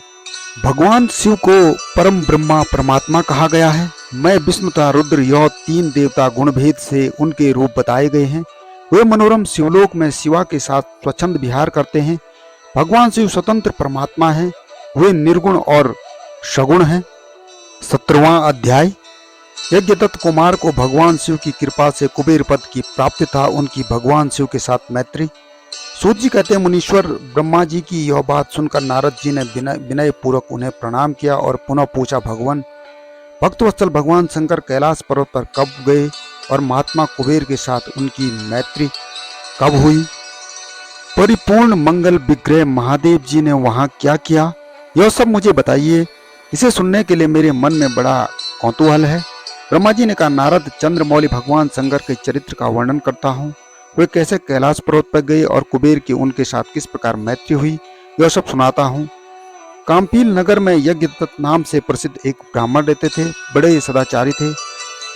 उनकी एक पुत्र हुआ जिसका नाम गुणनिधि था। वह बड़ा दुराचारी व जुआरी हो गया था। पिता ने अपने पुत्र को त्याग दिया। वह घर से निकल गया और कई दिनों तक भूखा भटकता रहा। एक दिन वह नैवेद्य चुराने की इच्छा से एक शिव मंदिर में गया। वहां उसने अपने वस्त्र को जलाकर उजाला किया। यह मानो उसके द्वारा भगवान शिव के लिए दीपदान किया गया। तत्पश्चात वह चोरी में पकड़ा गया और उसे प्राणदंड मिला। अपने कुकर्मों के कारण वह यमदूत द्वारा बांधा गया। भगवान शंकर के पार्षद वहां आ पहुंचे और उन्होंने उसे उनके बंधन से छुड़ा दिया। शिव पार्षदों के संग से उसका हृदय शुद्ध हो गया था, अतः वह उन्हीं के साथ तत्काल शिवलोक में चला गया। वहां सारे दिव्य भोगों का उपभोग किया तथा उमा शिव का सेवन करके कालांतर में वह कलिंग राज अधिरम का पुत्र हुआ। उसका नाम था दम। वह निरंतर भगवान शिव की सेवा में लगा रहता था। बालक होने पर भी वह दूसरे बालकों के साथ शिव का भजन किया करता था। युवा अवस्था को प्राप्त हुआ। पिता के परलोक गमन के पश्चात राज शासन पर बैठा। राजा दम बड़ी प्रसन्नता के साथ सब और शिव धर्म का प्रचार करने लगा। भूपाल दम का दमन करना दूसरों के लिए सर्वथा कठिन था। ब्राह्मण समस्त शिवालयों में दीपदान करने अतिरिक्त भी दूसरे किसी धर्म को नहीं जानते थे। राज्य में रहने वाले सभी ग्राम अध्यक्षों को बुलाकर वह आज्ञा दे, दीपदान करना सबके लिए अनिवार्य होगा। ग्राम अध्यक्ष के गांव के पास जितने शिवालय हैं वहां बिना कोई विचार किए सदा दीप जलाना चाहिए। आजीवन इसी धर्म का पालन करने के कारण राजा दम ने बहुत बड़ी धर्म संपत्ति का संचय कर लिया था। फिर वे काल धर्म के अधीन हो गए। दीपदान की वासना से युक्त होने के कारण उन्होंने शिवालय में बहुत से दीप जलवाए और उनके फलस्वरूप जन्मांतर में भी रत्नमय दीपों की प्रभा के आश्रय हो गए। अलकापुरी के स्वामी हुए। भगवान शिव के लिए किया हुआ थोड़ा सा भी पूजन या आराधना समय अनुसार महान फल देता है। ऐसा जानकर उत्तम सुख की इच्छा रखने वाले लोगों को शिव का भजन अवश्य करना चाहिए। वह दीक्षित का पुत्र सदा सब प्रकार की अधर्म में ही रचा बसा रहता था। देवयोग से शिवालय में धन चुराने के लिए गया। वहां स्वार्थवश अपने कपड़े की बत्ती बनाकर प्रकाश से शिवलिंग का अंधेरा दूर कर दिया। इस सत्कर्म के फलस्वरूप वह कलिंग देश का राजा हुआ और धर्म में उनका अनुराग हो गया। प्रदीप की वासना का उदय होने से शिवालय में दीप जलवाए। वो उसने यह दिक्पाल का पद पा लिया। मुनीश्वर देखो तो उसका यह कर्म और कहाँ यह दिक्पाल की पदवी जिसका वह मानव धर्म प्राणी इस समय यहाँ उपभोग कर रहा है। तात यह तो संतुष्ट होने की बात बताई गई है। एक चित्त होकर यह सुनो कि किस प्रकार सदा के लिए उसकी भगवान शिव के साथ मित्रता हो गई। वर्णन करता हूँ। 18वां अध्याय। नारद, पहले के पदकाल की बात है। मुझ ब्रह्मा के मानस पुत्र पुलिस से विश्रवा का जन्म हुआ और विश्रवा के पुत्र वैश्रवण कुबेर हुए। उन्होंने पूर्व काल में अत्यंत उग्र तपस्या के द्वारा त्रिनेत्रधारी महादेव की आराधना करके विश्वकर्मा की बनाई हुई इस अलकापुरी का उपभोग किया। जब वह कल्प व्यतीत हो गया, मेघवाहन कल्प आरंभ हुआ। इस समय वह यज्ञदत्त का पुत्र प्रकाश का दान करने वाला था। अत्यंत कठोर तपस्या करने लगा। दीपदान मात्र से मिलने वाली शिव भक्ति के प्रभाव को जानकर वह शिव की चित्त प्रकाशिका काशीपुरी में गया और अपने चित्रूपी रत्नों में 11 रुद्रों को उद्बोधित करके भक्ति और स्नेह संपन्न हो वह तन्मयता पूर्वक शिव के ध्यान में मग्न हो निश्चल भाव से बैठ गया, जो शिव की एकता का महान पात्र है। अग्नि से बड़ा काम क्रोध आदि महा विघ्न रूपी आघात से शून्य है। प्राण निरोध रूपी वायु शून्य स्थान में निश्चल भाव से प्रकाशित है। निर्मल दृष्टि के कारण स्वरूप से भी निर्मल है तथा सद्भाव रूपी पुष्पों से जिसकी पूजा की गई। ऐसे शिवलिंग की प्रतिष्ठा करके वह तब तक तपस्या में लगा रहा जब तक उसके शरीर में केवल अस्थि और चर्म मात्र ही अवशिष्ट नहीं रह गए। इस प्रकार उसने 10,000 वर्षों तक तपस्या की। तदनंतर पार्वती देवी के साथ भगवान विश्वनाथ कुबेर के पास आए। प्रसन्न चित्त से अलकापति की ओर देखा। वे शिवलिंग में मन को एकाग्र करके काठ की भांति स्थिर भाव से बैठे थे। भगवान शिव ने उनसे कहा, अलकापते, मैं वर देने के लिए उद्यत हूँ, अपना मनोरथ बताओ। यह वाणी सुनकर तपस्या के धनी कुबेर ने आंखें खोलकर देखा। भगवान श्री कंठ सामने खड़े दिखाई दिए। वे उदय काल के सहस्त्र सूर्य से भी अधिक तेजस्वी थे। उनके मस्तक का चंद्रमा अपनी चांदनी बिखेर रहे थे। भगवान शंकर की तेज से उनकी आंखें चौंधिया गई थी। 19वां अध्याय। उनका तेज प्रतिहत हो गया और वे नेत्र बंद करके मनोरथ से भी परे विराजमान देव देवेश्वर शिव से बोले, नाथ, मेरे नेत्रों को वह दृष्टि शक्ति दीजिए जिससे आपके चरणार बिंदु के दर्शन हो सके। स्वामी, आपका प्रत्यक्ष दर्शन हो, यही मेरे लिए सबसे बड़ा वर है। इस दूसरे किसी वर से मेरा क्या प्रयोजन। चंद्रशेखर, आपको नमस्कार है। कुबेर की बात सुनकर देवादिदेव उमापति ने अपनी हथेली से उनको स्पर्श करके उन्हें देखने की शक्ति प्रदान की। दृष्टि शक्ति मिल जाने पर यज्ञदत्त के उस पुत्र ने आंखें फाड़ कर पहले उमा की ओर ही देखना आरंभ किया। वह मन ही मन सोचने लगा, शंकर के समीप यह सर्वांग सुंदरी कौन है? उसने कौन सा ऐसा तप किया जो मेरी भी तपस्या से बढ़कर है? यह रूप, यह प्रेम, यह सौभाग्य और यह असीम शोभा सभी अद्भुत है। वह ब्राह्मण कुमार बार बार यही कहने लगा, जबकि कहता हुआ वह क्रूर दृष्टि से उनकी ओर देखने लगा। तब बामा के अवलोकन से उनकी बाईं आंख फूट गई। तदंत देवी पार्वती ने महादेव जी से कहा, यह दुष्ट तपस्वी बार बार मेरी ओर देखकर क्या बक रहा है? आप मेरी तपस्या के तेज को प्रकट कीजिए। देवी की यह बात सुनकर भगवान शिव ने हंसते हुए उनसे कहा, अरे, यह तुम्हारा पुत्र है, तुम्हें क्रूर दृष्टि से नहीं देखता, अपितु तप संपत्ति का वर्णन कर रहा है। देवी से ऐसा कहकर भगवान शिव पुनः उस ब्राह्मण कुमार से बोले, वत्स, मैं तुम्हारी तपस्या से संतुष्ट होकर तुम्हें वर देता हूँ। तुम निधियों के स्वामी और गोहकों के राजा हो जाओ। सुवर्त, यक्षों, किन्नरों और राजाओं के भी राजा होकर पुण्य जनों के पालक और सबके लिए धन के दाता बनो। मेरे साथ तुम्हारी सदा मैत्री बनी रहेगी और मैं नित्य तुम्हारे निकट निवास करूंगा। प्रीति बढ़ाने के लिए मैं अलका के पास ही रहूंगा। उमा देवी के चरणों में साष्टांग प्रणाम करो, क्योंकि यह तुम्हारी माता है। महाभक्त यज्ञदत्त कुमार, तुम अत्यंत प्रसन्न चित्त से इनके चरणों में गिर जाओ। भगवान शिव ने फिर उमा देवी से कहा, इस पर कृपा करो, यह तुम्हारा पुत्र है। भगवान शंकर का यह कथन सुनकर पार्वती ने प्रसन्न चित्त हो यज्ञदत्त कुमार से कहा, वत्स, भगवान शिव में तुम्हारी सदा निर्मल भक्ति बने रहे। तुम्हारी बाएं आंख तो फूट ही गई, इसलिए एक ही पिंगल नेत्र से युक्त रहो। महादेव जी ने जो वर दिए हैं वह सब उसी रूप में तुम्हें सुलभ हो। मेरे रूप के प्रति ईर्ष्या करने के कारण तुम कुबेर नाम से प्रसिद्ध होंगे। कुबेर को वर देकर भगवान महेश्वर पार्वती देवी के साथ अपने विश्वेश्वर धाम में चले गए। इस तरह कुबेर ने भगवान शंकर की मैत्री प्राप्त की और अलकापुरी के पास जो कैलाश पर्वत है वह भगवान शंकर का निवास हो गया। 20वां अध्याय। भगवान शिव का कैलाश पर्वत पर गमन तथा सृष्टि खंड का उपसंहार। ब्रह्मा जी कहते हैं कि नारद मुनि कुबेर के तपोबल से भगवान शिव का जिस प्रकार पर्वत श्रेष्ठ कैलाश पर शुभागमन हुआ वह प्रसंग सुनो। कुबेर को वर देने वाले विश्वेश्वर शिव जब उन्हें निधिपति होने का वर देकर अपने स्थान को चले गए, तब उन्होंने मन ही मन इस प्रकार विचार किया, ब्रह्मा जी के ललाट से जिनका प्रादुर्भाव हुआ था, जो प्रलय का कार्य संभालते हैं, वे रुद्र मेरे पूर्ण स्वरूप हैं। अतः उन्हीं के रूप में मैं गुहकों के राजा के निवास स्थान कैलाश जाऊंगा। उन्हीं के रूप में मैं कुबेर का मित्र बनकर उसी पर्वत पर विलासपूर्वक रहूंगा और बड़ा भारी तप करूंगा। शिव की इस इच्छा का चिंतन करके रुद्रदेव ने कैलाश जाने के लिए उत्सुक डमरू बजाया। डमरू की वह ध्वनि जो उत्साह बढ़ाने वाली थी, तीनों लोकों में व्याप्त हो गई।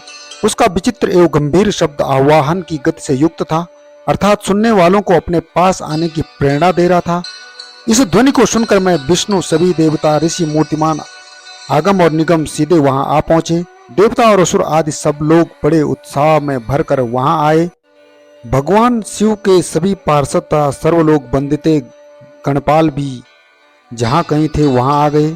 इतना कहकर ब्रह्मा जी ने वहां आए हुए गणपालों का नामोल्लेख पूर्व विस्तृत परिचय दिया। फिर कहना आरंभ किया। वे बोले, वहां असंख्य महाबली गणपाल पधारे। वे सब के सब सहस्त्र भुजाओं से युक्त थे और मस्तक पर जटा का ही मुकुट धारण किए हुए थे। सभी चंद्रचूड, त्रिलोचन और नीलकंठ थे। हार, कुंडल, केयूट, मुकुट आदि से अलंकृत थे। वे मेरे वो विष्णु तथा इंद्र के समान तेजस्वी जान पड़ते थे। अणिमा आदि 8 सिद्धियों से घिरे थे। करोड़ों सूर्य के समान उद्वासित हो रहे थे, उस समय भगवान शिव ने विश्वकर्मा को उस पर्वत पर निवास स्थान बनाने की आज्ञा दी। अनेक भक्तों के साथ अपने व दूसरों के रहने के लिए तथा यथा योग्य आवास तैयार करने का आदेश दिया। मुनि तब विश्वकर्मा ने भगवान शिव की आज्ञा के अनुसार उस पर्वत पर जाकर शीघ्र ही नाना प्रकार की ग्रहों की रचना की। श्री हरि की प्रार्थना से कुबेर पर अनुग्रह करके भगवान शिव सानंद कैलाश पर्वत पर गए। उत्तम मुहूर्त में अपने स्थान में प्रवेश करके भक्त वत्सल परमेश्वर शिव ने सबको प्रेम दान दे स्नात किया। इसके बाद आनंद से भरे हुए श्री विष्णु आदि समस्त देवताओं, मुनि और सिद्धों ने शिव का प्रसन्नता पूर्वक अभिषेक किया। हाथों में नाना प्रकार की भेंटें लेकर सबने क्रमशः उनका पूजन किया और बड़े उत्सव के साथ उनकी आरती उतारी। उसी समय आकाश से फूलों की वर्षा हुई जो मंगल सूचक थी। सब ओर जय जयकार और नमस्कार के शब्द गूंजने लगे। महान उत्सव फैला हुआ था जो सबके सुख को बढ़ा रहा था। उस समय सिंहासन पर बैठकर श्री विष्णु आदि सभी देवताओं द्वारा की गई यथोचित सेवा को बारंबार ग्रहण करके शिव बड़ी शोभा पा रहे थे। देवताओं आदि सब लोगों ने सार्थक एवं प्रिय वचनों द्वारा लोक कल्याणकारी भगवान शंकर का पृथक पृथक स्तवन किया। सर्वेश्वर प्रभु ने प्रसन्न चित्त से वो स्तवन सुनकर उन सबको प्रसन्नता पूर्वक मनोवांछित वर अभिष्ट वस्तुएं प्रदान की। मुनि तदनंतर श्री विष्णु के साथ मैं तथा अन्य सब देवता और मुनि मनोवांछित वस्तु पाकर आनंदित हो शिव की आज्ञा से अपने अपने धाम को चले गए। कुबेर भी शिव की आज्ञा से प्रसन्नता पूर्वक अपने स्थान को गए। फिर वे भगवान शंभु जो सर्वदा स्वतंत्र हैं, योग पायण एवं ध्यान तत्पर हों, पर्वत कैलाश पर रहने लगे। कुछ काल बिना पत्नी के ही बिताकर परमेश्वर शिव ने दक्ष कन्या सती को पत्नी रूप में प्राप्त किया। देवर्षि फिर वे महेश्वर दक्ष कुमारी सती के साथ विहार करने लगे और लोकाचार प्रायण हो सुख का अनुभव करने लगे। मुनीश्वर इस प्रकार तुमसे और रुद्र के अवतार का वर्णन किया है और साथ ही उनके कैलाश आगमन और कुबेर के साथ में मैत्री का भी प्रसंग सुनाया है। कैलाश के अंतर्गत होने वाली उनकी ज्ञानवर्धक लीला का भी वर्णन किया जो लोक और परलोक में सारा संपूर्ण मनोवांछित फलों को देने वाली है। जो एकाग्रचित हो इस कथा को सुनता या पढ़ता है वह इस लोक में भोग पाकर परलोक में मोक्ष प्राप्त करता है। वीडियो में अगर कोई त्रुटि हो गई हो तो इसके लिए क्षमा प्रार्थी हूँ। कमेंट्स में हर हर महादेव जरूर लिखें। रुद्र संहिता का षष्ठीखंड यहीं पर समाप्त होता है। शीघ्र ही दूसरे वीडियो में रुद्र संहिता खंड 2 की कथा लेकर प्रस्तुत होऊंगा। इसी के साथ आप सभी शिव भक्तों को प्रणाम।